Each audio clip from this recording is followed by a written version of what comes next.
ಕ್ಷೇತ್ರೇ ಕುರುಕ್ಷೇತ್ರೇ ಸಮವೇತಾಯೇತ್ಸವಃ ಮಾಮಕಾಃ ಪಾಂಡವಾಶ್ಚೈವ ಹಿಮಕುರ್ವತ ಸಂಜಯ ದೇವಂ ನಾರಾಯಣಂ ನತ್ವಾ ಸರ್ವದೋಷವಿವರ್ಜಿತಂ ಪರಿಪೂರ್ಣಂ ಗುರುಂಶ್ಚಾನ್ವಿತಾರ್ಥಂ ವಕ್ಷ್ಯಾಮಿ ದೇಶತಃ ಸಮಸ್ತಗುಣಸಂಪೂರ್ಣಂ ಸರ್ವದೋಷವಿವರ್ಜಿತಂ ನಾರಾಯಣಂ ನಮಸ್ಕೃತ್ಯ ಗೀತಾ ತಾತ್ಪರ್ಯಮುಚ್ಯತೆ ಗುಣಗಣನಿಲಯಂ ಪತಿಂ ರಮಾಯಾಃ ಜಗದಘಧಾನಂಚ ವಾಸವೀಸೂನುಂ ಮುನಿಕುಲತಿಲಕಂಚ ಪೂರ್ಣಬೋಧಂ ಗುರುಮಪಿ ಪರಮಂ ಗುರುಂಚ ಮೇ ವಂದೇ ಲಕ್ಷ್ಮೀನಾರಾಯಣಂ ನತ್ವಾ ಪೂರ್ಣಬೋಧಾನ್ ಗುರೂನಪಿ ಕುರ್ಮಃ ಶ್ರೀಕೃಷ್ಣಗೀತಾಯಾಃ ಭಾಷ್ಯಾತ್ಯುಕ್ತಾರ್ಥಸಂಗ್ರಹ.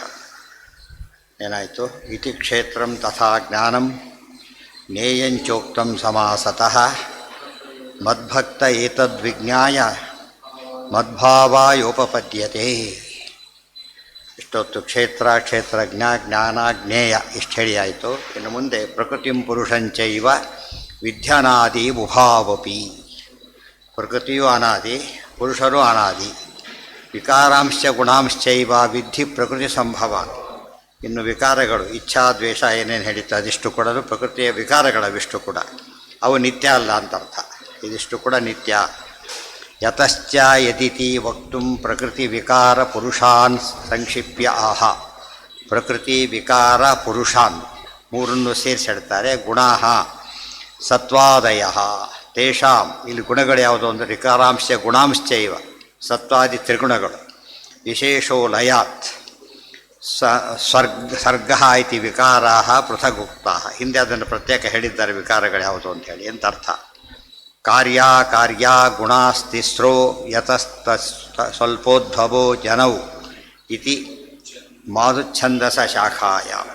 ಕಾರ್ಯ ಅಕಾರ್ಯ ಗುಣ ಮೂರು ಗುಣಗಳು. ಯತಃ ಸ್ತು ಅಲ್ಪೋದ್ಭವವು ಜನವು. ಜನವು ಅಂದರೆ ಸೃಷ್ಟಿ. ಸೃಷ್ಟಿಯಲ್ಲಿ ಅಲ್ಪ ಉದ್ಭತ್ತಿ ಹೊಂದಿವೆ. ಪ್ರಕೃತಿ ವಿಕಾರ ಹೊಂದಿದೆ. ಆದರೆ ಮೂಲ ಪ್ರಕೃತಿ ಹಾಗೇ ಇದೆ. ಇವೆಲ್ಲ ವಿಕಾರಗಳು. ಕಾರ್ಯ ಅಕಾರ್ಯ ಇವು ಕಾರ್ಯ, ಅದು ಅಕಾರ್ಯ. ಪುರುಷ ಅನಾದಿ ಮತ್ತು ನಿತ್ಯ. ಗುಣತ್ರಯ ಮೊದಲಾದವುಗಳೆಲ್ಲ ವಿಕಾರಗಳಾದ್ದರಿಂದ ಅನಿತ್ಯ. ಇಷ್ಟೆಲ್ಲ ಹೇಳಿದೆ. ಅದೆಲ್ಲ ಬಂದಿದೆ ತತ್ವಸಂಖ್ಯಾರದೆಲ್ಲ ಹೇಳಿದ್ದಾರೆ. ಕಾರ್ಯಕಾರಣಕರ್ತೃತ್ವೇ ಹೇತು ಪ್ರಕೃತಿರುಚ್ಯತೆ. ತಾತ್ಪರ್ಯ: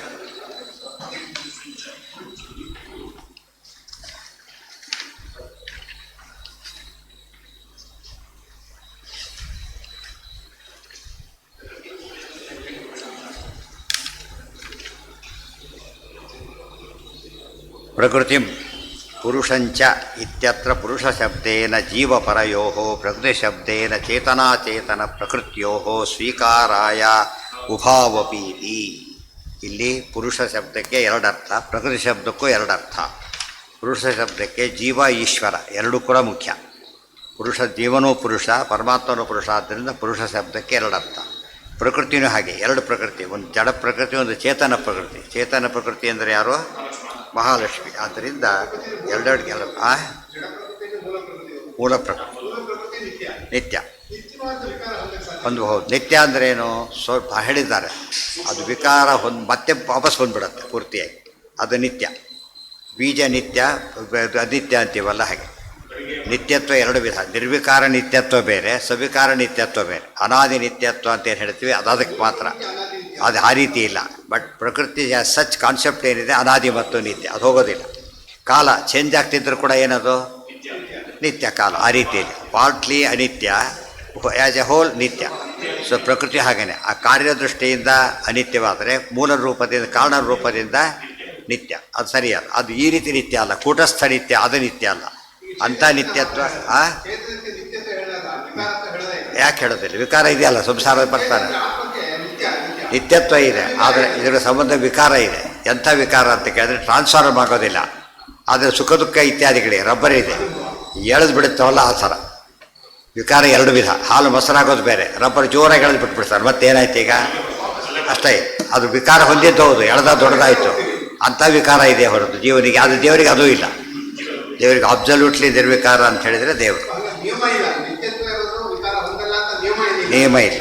ಅನಾದಿ ನಿತ್ಯವಾಗಿ ಕೂಟಸ್ಥ ನಿತ್ಯವಾದರೆ ಮಾತ್ರ ವಿಕಾರ ಹೊಂದೋದಿಲ್ಲ. ಇತಿ ಕ್ಷೇತ್ರಂ ತಥಾ ಜ್ಞಾನಂ. ಇದಾದ ಮೇಲೆ ಪ್ರಕೃತಿಂ ಪುರುಷಂಚ ಇತ್ಯತ್ರ ಪುರುಷ ಶಬ್ದೇನ ಜೀವಪರಯೋ, ಪರ ಅಂದರೆ ಪರಮಾತ್ಮ, ಪ್ರಕೃತಿ ಶಬ್ದೇನ ಚೇತನ ಅಚೇತನ ಪ್ರಕೃತ್ಯೋ ಸ್ವೀಕಾರಾಯ ಉಭೌವಪೀತಿ. ಆ್ಯಕ್ಚುಲಿ ಪ್ರಕೃತಿ ಪುರುಷ ಅಂದರೆ ಎರಡು ಆಯ್ತಲ್ಲಿಗೆ, ಮತ್ತೆ ಉಭೌ ಅಂದ್ರೆ ಎರಡು ಪ್ರಕೃತಿ ಎರಡು ಪುರುಷ ಅಂತ ಹೇಳೋದಕ್ಕೋಸ್ಕರ ಉಭೌ ಅಂತ ಹೇಳಿದ್ದಾರೆ. ಅಂದರೆ ಪದಕ್ಕೆಲ್ಲದ್ರೆ ಏನಾಗ್ತಿತ್ತು, ರಿಪಿಟೇಷನ್ ಆದಾಗ ಆಗ್ತಿತ್ತು. ಆದರೆ ಇಲ್ಲಿ ರಿಪಿಟೇಷನ್ ಆಗಲಿಲ್ಲ. ಉಳಿದವರು ಅದನ್ನೆಲ್ಲ ಬರೆಯೋದಿಲ್ಲ, ಯಾಕೆ ಎಲ್ಲ ಮಿಥ್ಯ ಅಂತ ಹೇಳಿದಾಗ ಅದರಲ್ಲಿ ಬರೆಯೋ ಪ್ರಸಂಗನೂ ಬರೋದಿಲ್ಲ. ವಿಕಾರಾಣಾಂ ಸತ್ವಾದೀನಾಂ ಚ ಉಪಾದಾನತ್ವ ವಿವಕ್ಷಯ ಪ್ರಕೃತಿ ಸಂಭವತ್ವ. ವಿಕಾರಗಳು ಅಂದರೆ ಸತ್ವಾದಿ ಗುಣಗಳೆಲ್ಲ ಉಪಾದಾನ ಕಾರಣವಾಗಿರೋದರಿಂದ ಪ್ರಕೃತಿ ಮೂಲ ಕಾರಣ, ಅದಕ್ಕೆ ಅರ್ಥದಲ್ಲಿ ಹೇಳಿದ್ದಾರೆ. ಸ್ವಾತಂತ್ರ್ಯ ಅಂತೂ ಪರಸ್ಯೈವ, ಇಷ್ಟರಲ್ಲಿ ಸ್ವಾತಂತ್ರ್ಯ ಇರೋದು ಮಾತ್ರ ಯಾರಿಗೆ, ದೇವರಿಗೆ ಮಾತ್ರ. ಉಪದ್ರಷ್ಟ ಅನುಮಂತಾಚ ಇತ್ಯಾದಿ ವಕ್ಷಮಾಣತ್ವ. ಮುಂದೆ ಇಲ್ಲಿ ಹೇಳ್ತಾರೆ ಆ ಮಾತನ್ನು. ಉಪದ್ರಷ್ಟ ಅನುಮಂತಾಚ, ಉಪದ್ರಷ್ಟ ಅಂತ ಒಂದು ಪದ, ಹನುಮಂತ ಅಂತ ಒಂದು ಪದ, ಎರಡು ಪದಗಳು ಕೂಡ ಪರಮಾತ್ಮನ ಸ್ವಾತಂತ್ರ್ಯವನ್ನು ಹೇಳ್ತಕ್ಕಂಥ ಪದಗಳು. ಉಳಿದವರಿಗೆ ಯಾರಿಗೂ ಸ್ವಾತಂತ್ರ್ಯ ಇಲ್ಲ. ಸ್ವಾತಂತ್ರ್ಯ ಒಬ್ಬರಿಗಿದ್ದ ಉಳಿದವರಿಗೆ ಸ್ವಾತಂತ್ರ್ಯ ಅಂದರೆ ಅರ್ಥನೇ ಇಲ್ಲ. ಗುಣಾನಾಂಚ ವಿಕಾರತ್ವೇಪಿ ಅಧಿಕ ವಿಕಾರತ್ವ ವಿವಕ್ಷಯ ಅನ್ಯೇಷಾಂ ವಿಕಾರಾಂಶ್ಚ ಗುಣಾಂಶ್ಚ ಇತಿ ಪೃಥಗುಕ್ತಿ.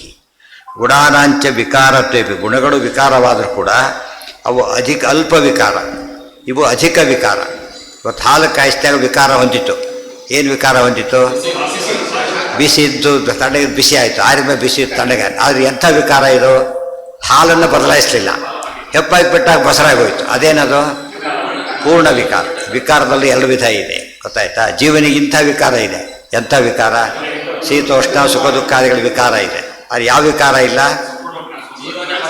ಪರಮಾತ್ಮನಂತಿಲ್ಲ. ಆ ರೀತಿ ಇದ್ದಿದ್ರೆ ಅವ್ರು ಹುಟ್ಟು ಸಂಸಾರಕ್ಕೆ ಬರ್ತವ್ರಿಗೆ ಮುಕ್ತನಾಗೋ ಕಾರಣನೂ ಇರ್ತಿರಲಿಲ್ಲ. ಅಂಥ ವಿಕಾರ ಒಪ್ಪಬೇಕು. ಅದರಿಂದ ಯಾವುದಕ್ಕೆ ತೊಂದರೆ ಇಲ್ಲ, ಸ್ವರೂಪಕ್ಕೆ ಎಫೆಕ್ಟ್ ಆಗೋದಿಲ್ಲ.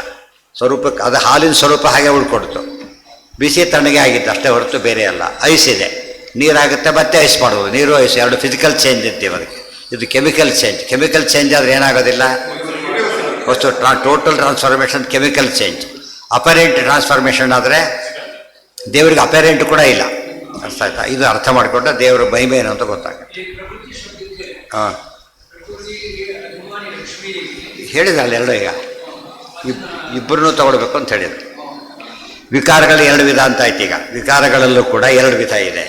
ಒಂದು ಅಲ್ಪ ವಿಕಾರ, ಒಂದು ಪೂರ್ಣ ವಿಕಾರ. ಪೂರ್ಣ ವಿಕಾರ ಅಂತೇಳಿ ದೃಷ್ಟಾಂತ ಕೊಟ್ಟಾಯಿತು. ವಿಕಾರಾಣಾಂ ಸತ್ವಾದೀನಾಂಚ ಉಪಾದಾನತ್ವ ವಿವಕ್ಷಯ ಪ್ರಕೃತಿ ಸಂಭವತ್ವ.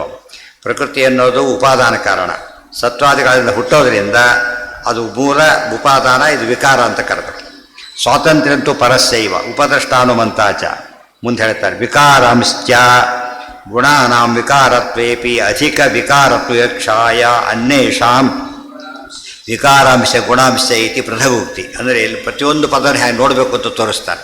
ಸುಮ್ಮನೆ ಓದ್ಕೊಂಡು ಹೋದರೆ ಪ್ರಕೃತಿ ಮತ್ತು ಪುರುಷ ಇಬ್ಬರು ಕೂಡ ಅನಾದಿ ಅಂತ ತಿಳ್ಕೊಂಡ್ಬಿಡು. ವಿಕಾರಗಳು ಗುಣಗಳು ಇವೆಲ್ಲ ಪ್ರಕೃತಿ ಸಂಭವ. ಮುದೋಯ್ತು ಗೀತಾ ಅಲ್ಲಿಗೆ. ಆ ಆಚಾರ್ಯ ಏನು ಮಾಡಿದ್ರು, ಅದಕ್ಕೆ ಬಿಡಿದೊಬ್ಬರು ಎಷ್ಟೋ ಅರ್ಥ ಬರೆದವ್ರು ಅಷ್ಟೇ, ಗೊತ್ತಾಯ್ತಾ? ಎಲ್ಲ ಬಿಡಿಸ್ತಾರೆ. ಅದು ಉಭವು ಯಾತಕ್ಕೆ ಬಂತು, ವಿಕಾರಗಳು ಎಲ್ಲ ವಿಧ ಯಾತಕ್ಕೆ, ಗೊತ್ತಾಯ್ತಾ? ಸ್ವಾತಂತ್ರ್ಯ ಯಾರಿಗೆ? ಉಪಾದಾನ ಕಾರಣ ಪ್ರಕೃತಿ, ಅದು ಮೂಲತಃ ನಿತ್ಯ. ದೇವರು ಯಾವ ವಿಕಾರದಲ್ಲಿ ನಿರ್ವಿಕಾರವಾದ ನಿತ್ಯ. ಇಷ್ಟೆಲ್ಲ ವಿಷಯಗಳೇನಿದೆ ಅದರಲ್ಲಿ ಸೇರಿಕೊಂಡಿದೆ. ಅದನ್ನು ಬಿಟ್ಟು ಸುಮ್ಮನೆ ಓದಿದ್ರೆ ಅರ್ಥ ಆಗೋದಿಲ್ಲ. ಇದು ಭಾಷ್ಯ ಬೇಕನ್ಸುತ್ತೆ, ನೋಡಿದಾಗ ಭಾಷ್ಯ ಬೇಕೇ ಬೇಕು ಅಂತ ಗೊತ್ತಾಗುತ್ತೆ. ಕಾರ್ಯಕಾರಣ ಕರ್ತೃತ್ವೇ ಹೇತು ಪ್ರಕೃತಿ ರುಚ್ಯತೆ ಪುರುಷ ಸುಖ ದುಃಖಾನಾಂ ಭೋಕ್ತೃತ್ವೇ ಹೇತು ರುಚ್ಯತೆ. ಇದು ಪ್ರಕೃತಿಯ ರೋಲೇನು, ಪುರುಷನ ರೋಲೇನು ಹೇಳ್ತಾರೆ. ಕಾರ್ಯಕಾರಣ ಕರ್ತೃತ್ವೇ ಹೇತು ಪ್ರಕೃತಿ ರುಚ್ಯತೆ. ಕಾರ್ಯ ಮತ್ತು ಕಾರಣ ಅಂದರೆ ಉಪಾದಾನ ಕಾರಣ ಎಂಬ ಅರ್ಥದಲ್ಲಿ ಪ್ರಕೃತಿಗೆ ಮಹತ್ವ ಇದೆ. ಪುರುಷ ಸುಖ ದುಃಖಾನಾಂ ಭೋಕ್ತೃತ್ವೇ ಹೇತು ರುಚ್ಯತೆ. ಪುರುಷ ಶಬ್ದ ಎರಡು ಅರ್ಥದಲ್ಲಿ, ಇದು ಎರಡು ಅರ್ಥದಲ್ಲಿ. ಮಹಾಲಕ್ಷ್ಮಿ ಪ್ರಕೃತಿ ಎಂದಾಗ ಒಂದು ಅರ್ಥ, ಉಪಾದಾನ ಕಾರಣ ಮಾಡಿಸಿ ನಿಯಮನ ಮಾಡ್ತಕ್ಕಂಥದ್ದು ಮಹಾಲಕ್ಷ್ಮಿಯ ಕೆಲಸ. ಉಪಕಾರವೇನೆ ಹೊಂದೋದು ಪ್ರಕೃತಿಯ ಕೆಲಸ, ಜಡ ಪ್ರಕೃತಿಯ ಕೆಲಸ. ಪುರುಷರು ಇಬ್ಬರು, ಒಬ್ಬ ಪರಮಾತ್ಮ, ಒಬ್ಬ ಜೀವ. ಜೀವನಿಗೆ ಸುಖ ದುಃಖಗಳ ಭೋಕ್ತೃತ್ವ ಇದೆ. ಸುಖ ಅನುಭವಿಸ್ತಾನೆ, ದುಃಖ ಅನುಭವಿಸ್ತಾನೆ, ದೇವರು ಅನುಭವಗೊಳಿಸ್ತಾನೆ. ಅನುಭವ ತಾನು ಸುಖ ಪೂರ್ಣ, ದುಃಖ ದೂರ ಸರಿನೇ. ಆದರೆ ಜೀವನಿಗೆ ಏನು ಮಾಡ್ತಾನೆ, ಅದನ್ನು ಭೋಜನ ಮಾಡಿಸ್ತಾನೆ. ಆದ್ದರಿಂದ ಎರಡು ಪುರುಷ ಎರಡು. ನಿನ್ನೆ ಹೇಳಿದ್ದೇನೆ, 2ನೇ ಅಧ್ಯಾಯದ ಪ್ರಾರಂಭದಲ್ಲಿ ಬರ್ತಕ್ಕಂತಹ ಈ ಆತ್ಮ ಜೀವ ಶಬ್ದಕ್ಕೆಲ್ಲ ಎರಡೆರಡು ಅರ್ಥ ಇದೆ. ಪರಮಾತ್ಮ ಜೀವಾತ್ಮ ಅಂಥೇಳಿ ಇಲ್ಲೂ ಎರಡೆರಡು ಅರ್ಥ ಇದೆ. ಎರಡರ್ಥನ ಯಾರೂ ಬರೆಯೋದಿಲ್ಲ, ಆಚಾರ್ಯ ಒಬ್ಬರೇ ಬರೆದಿದ್ದು. ಅದರಿಂದಾಗಿ ಗೀತಾದಲ್ಲಿ ಏನು ಬಂದಾಗಲಿಲ್ಲ, ದೇವ್ರ ವಿಷಯನೇ ಬಂದಾಗಲಿಲ್ಲ. ಇಂಪಾರ್ಟೆಂಟ್ ಜಾಗಗಳು ದೇವ್ರ ವಿಷಯ ಬಿಟ್ಟು ಹೋಗ್ಬಿಡ್ತು, ಅಲ್ಲೂ ಬಿಟ್ಟು ಹೋಯ್ತು ಇಲ್ಲೂ ಬಿಟ್ಟು ಹೋಯ್ತು. ಆದ್ದರಿಂದ ಗೀತೆ ಆಗೋದೇ ಇಲ್ಲ. ಅದಕ್ಕೆ ಅಲ್ಲ, ಬಿಡಿಸಲ್ಲ, ತೊಂದರೆ ಆಗುತ್ತೆ ಎಂಬುದಕ್ಕಿಂತ ಅಲ್ಲಿ ಸಮಸ್ಯೆ ಇರೋದು ಅಂದರೆ ಒಂದು ಅರ್ಥ ಆಗದೇ ಇರೋದು, ಎರಡನೇದು ಅವ್ರ ಸಿದ್ಧಾಂತಕ್ಕೆ ಅನುಕೂಲವಾಗದೇ ಇರೋದು. ಎರಡೂ ಇದೆ ಅದರಲ್ಲಿ. ಕೆಲವರಿಗೆ ಅಜ್ಞಾನ, ಕೆಲವರಿಗೆ ಉದ್ದೇಶ, ಎರಡೂ ಇರೋದು. ಸ್ವದೇಹೇಂದ್ರಿಯ ಹೇತುತ್ವಂ ಯಜ್ಜೀವಸ್ಯ ಸ್ವಕರ್ಮಭಿ ಆವೃತ್ಯ ವಿಷ್ಣುತತ್ವಂ ತತ್ ಹೇತು ಚಿತ್ಪ್ರಕೃತಿಸ್ತಥಾ. ಮುಂದಿನ ಶ್ಲೋಕಕ್ಕೆ ಹೋಯ್ತಾ? ಹಾಂ, ಭಾಷೆ ಆಯ್ತಲ್ಲ. ಯತಶ್ಚ ಉಪದ್ರಷ್ಟಾನುಮಂತಾಚ. ಹಾಂ, ಕಾರ್ಯಂ ಶರೀರಂ ಕಾರ್ಯಮುಚ್ಯತೆ ಇತ್ಯಭಿಧಾನ. ಕಾರಣಾನಿ ಇಂದ್ರಿಯಾಣಿ ಭೋಗೋ ಅನುಭವ. ಇದು ಮುಂದಿದ್ದಕ್ಕದು. ಕಾರಣಾನಿ ಇಂದ್ರಿಯಾಣಿ, ಇಂದ್ರಿಯಗಳೆಲ್ಲ ಯಾವುದಕ್ಕೆ ಕಾರಣ? ಭೋಗದ ಅನುಭವಕ್ಕೆ ಕಾರಣ. ಸಹಿ ಚಿದ್ರೂಪತ್ವಾದ ಅನುಭವತಿ, ಚಿದ್ರೂಪನಾದ್ದರಿಂದ ಜೀವ ಅನುಭವಿಸ್ತಾನೆ. ಪ್ರಕೃತಿಶ್ಚ ಜಡತ್ವಾತ್ ಪರಿಣಾಮಿನಿ, ಪ್ರಕೃತಿ ಜಡವಾದ್ದರಿಂದ ಪರಿಣಾಮ ಹೊಂದುತ್ತೆ ಹೊರತು ಇದು ಒಂದು ಜೀವ ಪರಮಾತ್ಮ ನಿಮಿತ್ತ ಕಾರಣ ಪರಿಣಾಮ ಹೊಂದೋದಿಲ್ಲ. ಕಾರ್ಯಕಾರಣ ಕರ್ತೃತ್ವೇ ಕಾರಣಂ ಪ್ರಕೃತಿಂ ವಿದುಹು ಭೋಕ್ತೃತ್ವೇ ಸುಖ ದುಃಖಾನಾಂ ಪುರುಷಂ ಪ್ರಕೃತೇ ಪರಂ ಇತಿ ಭಾಗವತೆ. ಇಂಥದ್ದೇ ಶ್ಲೋಕ ಭಾಗವತದಲ್ಲಿದೆ. ಆಲ್ಮೋಸ್ಟ್ ಒಂದೇ ರೀತಿ ಇದೆ, ಪದ ಸ್ವಲ್ಪ ಬದಲಾಯಿಸಿದ್ದಾರೆ ಅಷ್ಟೇ. ಇದರಿಂದ ಇಬ್ಬರು ಬರೆದವರು, ವೇದವ್ಯಾಸದೇವರೇ ಎರಡೂ ಬರೆದವರು ಅಂತ ಸ್ಪಷ್ಟ ಆಗ. ಕಾರ್ಯಕಾರಣ ಕರ್ತೃತ್ವೇ ಕಾರಣಂ ಪ್ರಕೃತಿಂ ವಿದುಹು, ಇಲ್ಲಿ ಹೇತು ಅಂತ ಕರೆದ್ರಲ್ಲಿ ಕಾರಣ ಅಂತ ಕರೆದರು. ಭೋಕ್ತೃತ್ವೇ ಸುಖ ದುಃಖಾನ ಪುರುಷ ಸುಖ ದುಃಖಾನಾಂ ಭೋಕ್ತೃತ್ವೇ ಉಲ್ಟಪಲ್ಟಾಗಿದೆ ಅಷ್ಟೇ. ಪುರುಷಂ ಪ್ರಕೃತೇ ಪರಂ ಇತಿ ಭಾಗವತೆ. ಈಗ ಇದಕ್ಕೆ ಪುರುಷ ಪರಮೇಶ್ವರಸ್ಯೈವ. ಹಾಂ, ತಾತ್ಪರ್ಯ ಸ್ವದೇಹೇಂದ್ರಿಯ. ಹಾಂ, ಎಲ್ಲಿದೆ ಹಿಂದಕ್ಕನ್ವಯ ಎಲ್ಲದಕ್ಕೆ ಹಿಂದಿಂದೆ ಓದ್ತಿರೋದೀಗ. ಪುರುಷ ಕಾರ್ಯಕಾರಣ ಕರ್ತೃತ್ವೇ ಹೇತು ಪ್ರಕೃತಿ ರುಚ್ಯತೆ, ಅದಕ್ಕೆ ಬರೋದ ಅರ್ಥ ಅದು. ಪುರುಷ ಸುಖ ದುಃಖಾನ ಭೋಕ್ತೃತ್ವೇ ಹೇತು ರುಚ್ಯತೆ, ಅದಕ್ಕೆ ಹೇಳಿದ ಅರ್ಥ. ಮುಂದಿನ ಶ್ಲೋಕಕ್ಕೆ ಹೇಳಿದ್ದಲ್ಲ, ಅದು ಬೇರೆ ಇದೆ. ಪುರುಷ ಪ್ರಕೃತಿಸ್ಥೋ ಹಿ, ಅದಕ್ಕೆ ಪುಂತೆ ಪ್ರಕೃತಿ. ಇದಕ್ಕೆಲ್ಲ ಇನ್ನು ತಾತ್ಪರ್ಯ ಓದಿಲ್ಲ. ಸ್ವದೇಹೇಂದ್ರಿಯ ಹೇತುತ್ವಂ ಯಜ್ಜೀವಶ್ಚ ಸ್ವಕರ್ಮಭಿ. ಸ್ವದೇಹ ಇಂದ್ರಿಯ ಹೇತುತ್ವಂ ಜೀವಶ್ಚ ಸ್ವಕರ್ಮಭಿ. ಜೀವನಿಗೆ ತನ್ನ ಕರ್ಮಾನುಸಾರವಾಗಿ ಇಂದ್ರಿಯಗಳ ಮೂಲಕ ಸುಖ ದುಃಖಗಳ ಅನುಭವ ಆಗುತ್ತೆ. ಆವೃತ್ಯ ವಿಷ್ಣುತತ್ವಂ ತದ್ಧೇತುಶ್ಚೇತ್ ಪ್ರಕೃತಿ ನಿರ್ಮತ. ಆವೃತ್ಯ ವಿಷ್ಣುತತ್ವಂ, ಇಲ್ಲಿ ಕಾರಣ ಏನು? ವಿಷ್ಣುತತ್ವ ತಿಳಿದೇ ಇರೋದಕ್ಕೆ ಕಾರಣ. ವಿಷ್ಣುತತ್ವ ತಿಳಿದ ಮೇಲೆ ಏನಾಗೋದಿಲ್ಲ, ವಿಷ್ಣುತತ್ವ ತಿಳಿದ ಮೇಲೆ ಈ ಒಂದು ದೋಷ ಬರೋದಿಲ್ಲ. ನಾವು ಪೋಸ್ಟ್ಮ್ಯಾನ್ ಏನೋ ಕೆಟ್ಟದ ಮೆಸೇಜ್ ದುಡ್ಡು ಕೊಟ್ಬಿಟ್ಟು ಸಿಟ್ಟುವಂತ ಅವನ ಮೇಲೆ. ಆಮೇಲೆ ಪಾಪ ಅವನು ಏನು ರೋಲ್ ಇಲ್ಲ, ಏನದು ಡೆಲಿವರ್ ಮಾಡೋದು ಅಷ್ಟೇ. ಇದು ಗೊತ್ತಾದವನು ಏನು ಬರಲ್ಲ, ಪೋಸ್ಟ್ಮ್ಯಾನ್ ಬೈಯಲ್ಲ, ತಿಳಿಸ್ತವನು ಹೇಳ್ತಾನೆ ಏನು ವಿಷಯ ಅಂತ ಇವ್ನ ಜೊತೆಗೆ ಮಾತಾಡೋದಿಲ್ಲ. ಇವ್ನ ಕೆಲಸ ಇಷ್ಟೇ ಇರೋದು, ಉಳಿದೋಡದೆಲ್ಲ ಡೆಲಿವರಿ ಮಾಡೋ ಕೆಲಸ ಅಷ್ಟೇ ಹೊರತು ಮುಖ್ಯ ಕಾರಣ ಯಾರು? ಪರಮಾತ್ಮ. ಈ ತಿಳುವಳಿಕೆ ಇಲ್ಲದೆ ಹೋದಾಗ ಕಾಮ ಕ್ರೋಧ ಎಲ್ಲ ಶುರುವಾಗುತ್ತೆ. ಯಾರ ಮೇಲೆ? ಆ ಪೋಸ್ಟ್ ಮೇಲೆ ಶುರುವಾದ, ಯಾರ್ಯಾರ ಮೇಲೂ ಕಾಮ ಕ್ರೋಧ ಶುರುವಾಗುತ್ತೆ. ಆವೃತ್ತಿ ಅಂದರೆ ಆವರಿಸಿ. ಈ ಚಿತ್ಪ್ರಕೃತಿ ಏನು ಮಾಡ್ತಾಳೆ? ದೈವಿ ಶೇಷ ಗುಣಮಯಿ ಮಮ ಮಾಯಾ ದುರತ್ಯಯ. ದೇವರ ರೋಲ್ ಕಾಣದಂತೆ ಮಾಡಿಬಿಟ್ಟು ಜನಗಳ ರೋಲ್ ಕಾಲ್ ಮಾತ್ರ ಕಾಣಾಗ ಮಾಡ್ತಾಳೆ. ಇವನು ಏನಾಗುತ್ತೆ? ಭ್ರಮೆ ಶುರುವಾಗುತ್ತೆ. ಭ್ರಮೆ ಶುರುವಾಗಿ ಏನು ಮಾಡ್ತಾನೆ? ಎರಡು ಭ್ರಮೆ ಶುರುವಾಗುತ್ತೆ. ಅವನು ಇವನು ಅಂತ ಒಂದು ಭ್ರಮೆ, ನಾನು ಇನ್ನೊಂದು ಭ್ರಮೆ. ನಾನು ನನ್ನದು ಅನ್ನೋದು ಇವನು ತನ್ನ ಕಡೆಯಿಂದ ಬಂದ ಭ್ರಮೆ ಇದೆ. ಅವನು ಹೀಗೆ ಮಾಡ್ದೆ ಇವನು ಮಾಡ್ದ ಅನ್ನೋದು ಈ ಕಡೆಯಿಂದ ಬಂದ ಭ್ರಮೆ. ಎರಡು ಭ್ರಮೆ ಹುಟ್ಟಿಸ್ದೆ. ಅದೇ ಬಂದು 7ನೇ ಅಧ್ಯಾಯದೊಳಗೆ ದೈವಿ ಶೇಷ ಗುಣಮಯಿ ಮಮ ಮಾಯಾ ದುರತ್ಯಯ. ಯಾರಿಗೆ ಸಾಧ್ಯ ಇದು? ಮಾಮೇವ ಯೇ ಪ್ರಪದ್ಯಂತೆ ಮಾಯಾಮೇತಾಂ ತರಂತಿದೆ. ಯಾರಿದನ್ನು ದಾಟ್ತಾರೆ ಅವರು ಮಾಯೆಯನ್ನು ತೆಗೆದು ಬಿಡ್ತಾರೆ. ನನ್ನನ್ನು ಶರಣ ಹೊಕ್ಕವರಿಗೆ ಮಾಯೆ ಏನೂ ಮಾಡೋದಿಲ್ಲ. ಇಲ್ಲದವ್ರು ಏನಾಗುತ್ತದೋ ಮಾಯೆ ಒಳಗಾಗ್ತಾರೆ ಅಂತ ಅರ್ಥ. ಅದು ಆವೃತ್ಯ, ಅದು ಆವರಿಸಿ ಬಿಡುತ್ತೆ.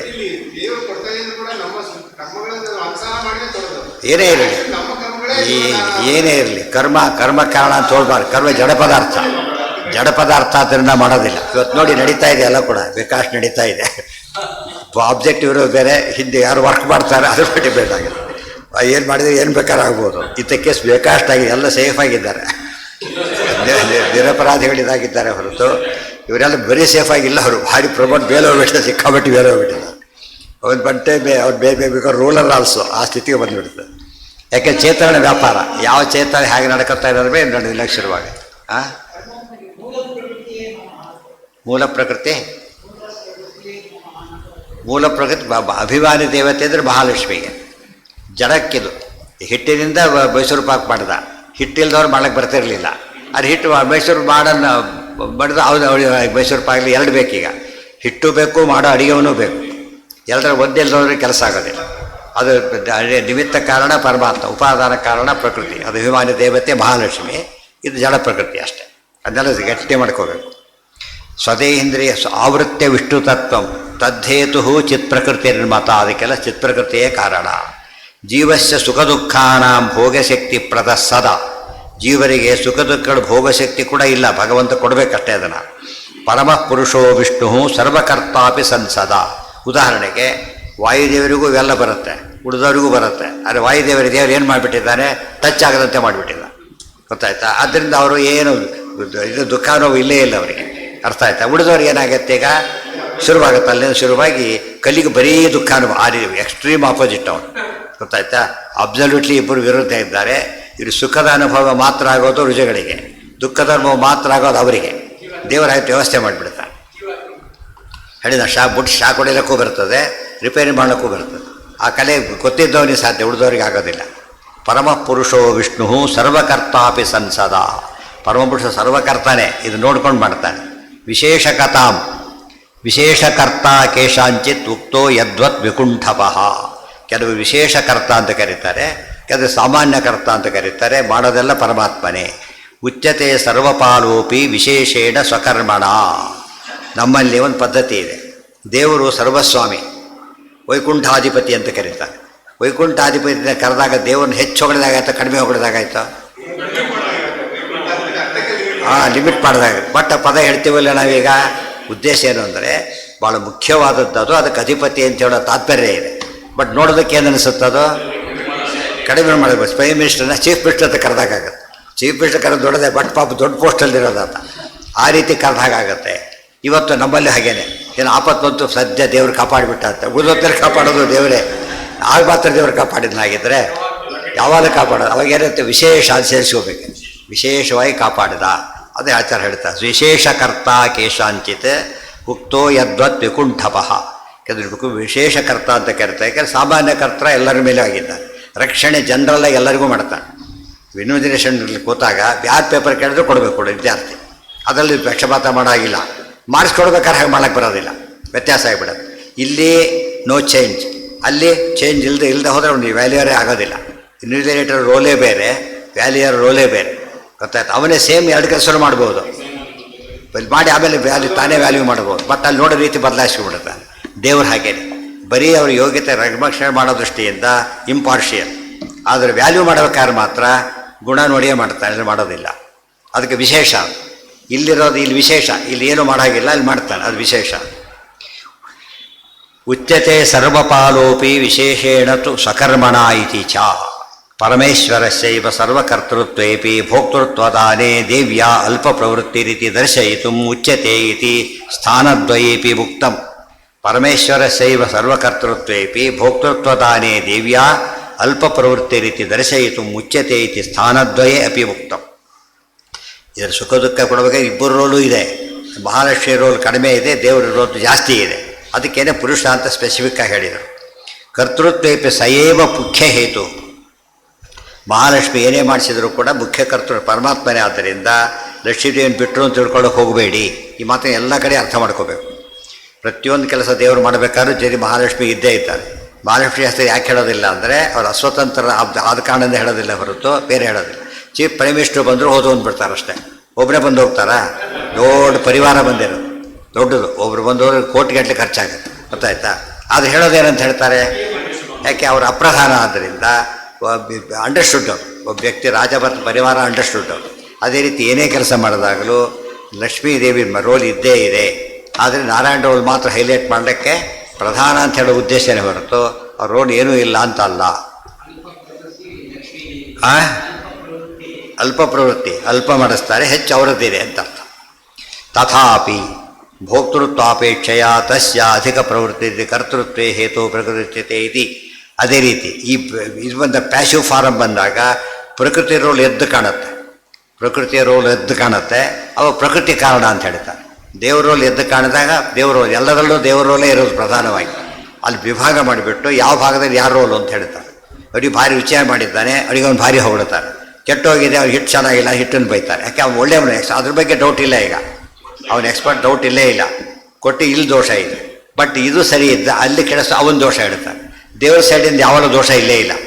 ಅಡಿಗೆವರಲ್ಲಿ ಎಲ್ಲರಿರ್ತಾರೆ, ಒಳ್ಳೆ ಅಡಿಗೆವನು ಕೆಟ್ಟ ಅಡಿಗೆವನು. ದೇವರಲ್ಲಿ ಏನಿಲ್ಲ, ಒಳ್ಳೆ ದೇವರು ಕೆಟ್ಟ ದೇವರು ಅಂತ ಇಲ್ಲ. ಆದ್ದರಿಂದ ದೇವ್ರ ರೋಲ್ ಯಾವಾಗಲೂ ಏನಿರುತ್ತದೋ ವೈಷಮ್ಯದ ಹೆಸರು ಕೂಡ ಇರೋದಿಲ್ಲ. ಎಲ್ಲಿ ಹುಡುಕ್ಬೇಕು ತಪ್ಪು ನಾವೀಗ? ಈ ಕಡೆ ಮಾತ್ರ ಬೇರೆ ಕಡೆ ಹುಡುಕಾಗಿಲ್ಲ. ಪ್ರಕೃತಿರ್ ಜೀವಂ ಪ್ರತಿ ಭೋಕ್ತೃತ್ವದಾನೆ ಅಲ್ಪ ಪ್ರವೃತ್ತಿ ರೀತಿ ಇತಿ ವಿಶೇಷ ಹೇತೋರೇವ ಮುಚ್ಯತೆ. ಏವಂ ಮುಖ್ಯತಸ್ತು ಸರ್ವಹೇತುತ್ವಂ ವಿಷ್ಣೋರೇವೇತಿ ಭಾವ.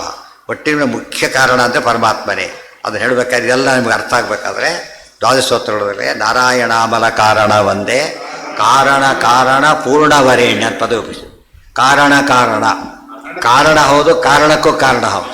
ಈ ಇದೆಲ್ಲ ಬ್ಯಾಕ್ಗ್ರೌಂಡ್ ಇದ್ದರೆ ಅದು ಕ್ಲಾರಿಟಿ ಬರುತ್ತೆ. ಇಲ್ಲ ಕಾರಣಕ್ಕೂ ಕಾರಣನೂ ಅಷ್ಟೇ ಓದ್ಕೊಂಡು ಹೋಗ್ಬಿಡ್ತಾರೆ ಹೊರತು ಹೇಗೆ ಅಂತ ಅರ್ಥ ಆಗೋದಿಲ್ಲ.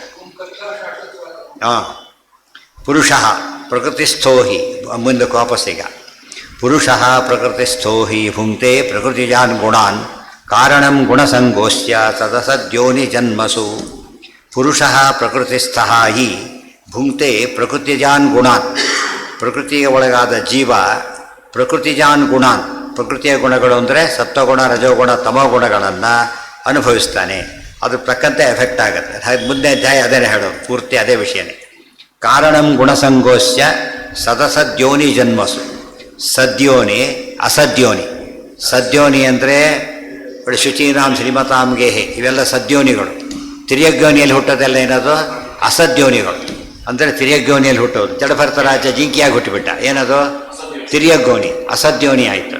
ಇವು ಅದೇ ರೀತಿ ಮುಂದೆ ಬ್ರಾಹ್ಮಣನಾದ, ಅಸದ್ಯೋನಿ ಆಯಿತು. ಇದರ್ಥ ಒಬ್ಬನಿಗೆ ಎರಡು ಅನುಭವನ ಆಗಿದೆ.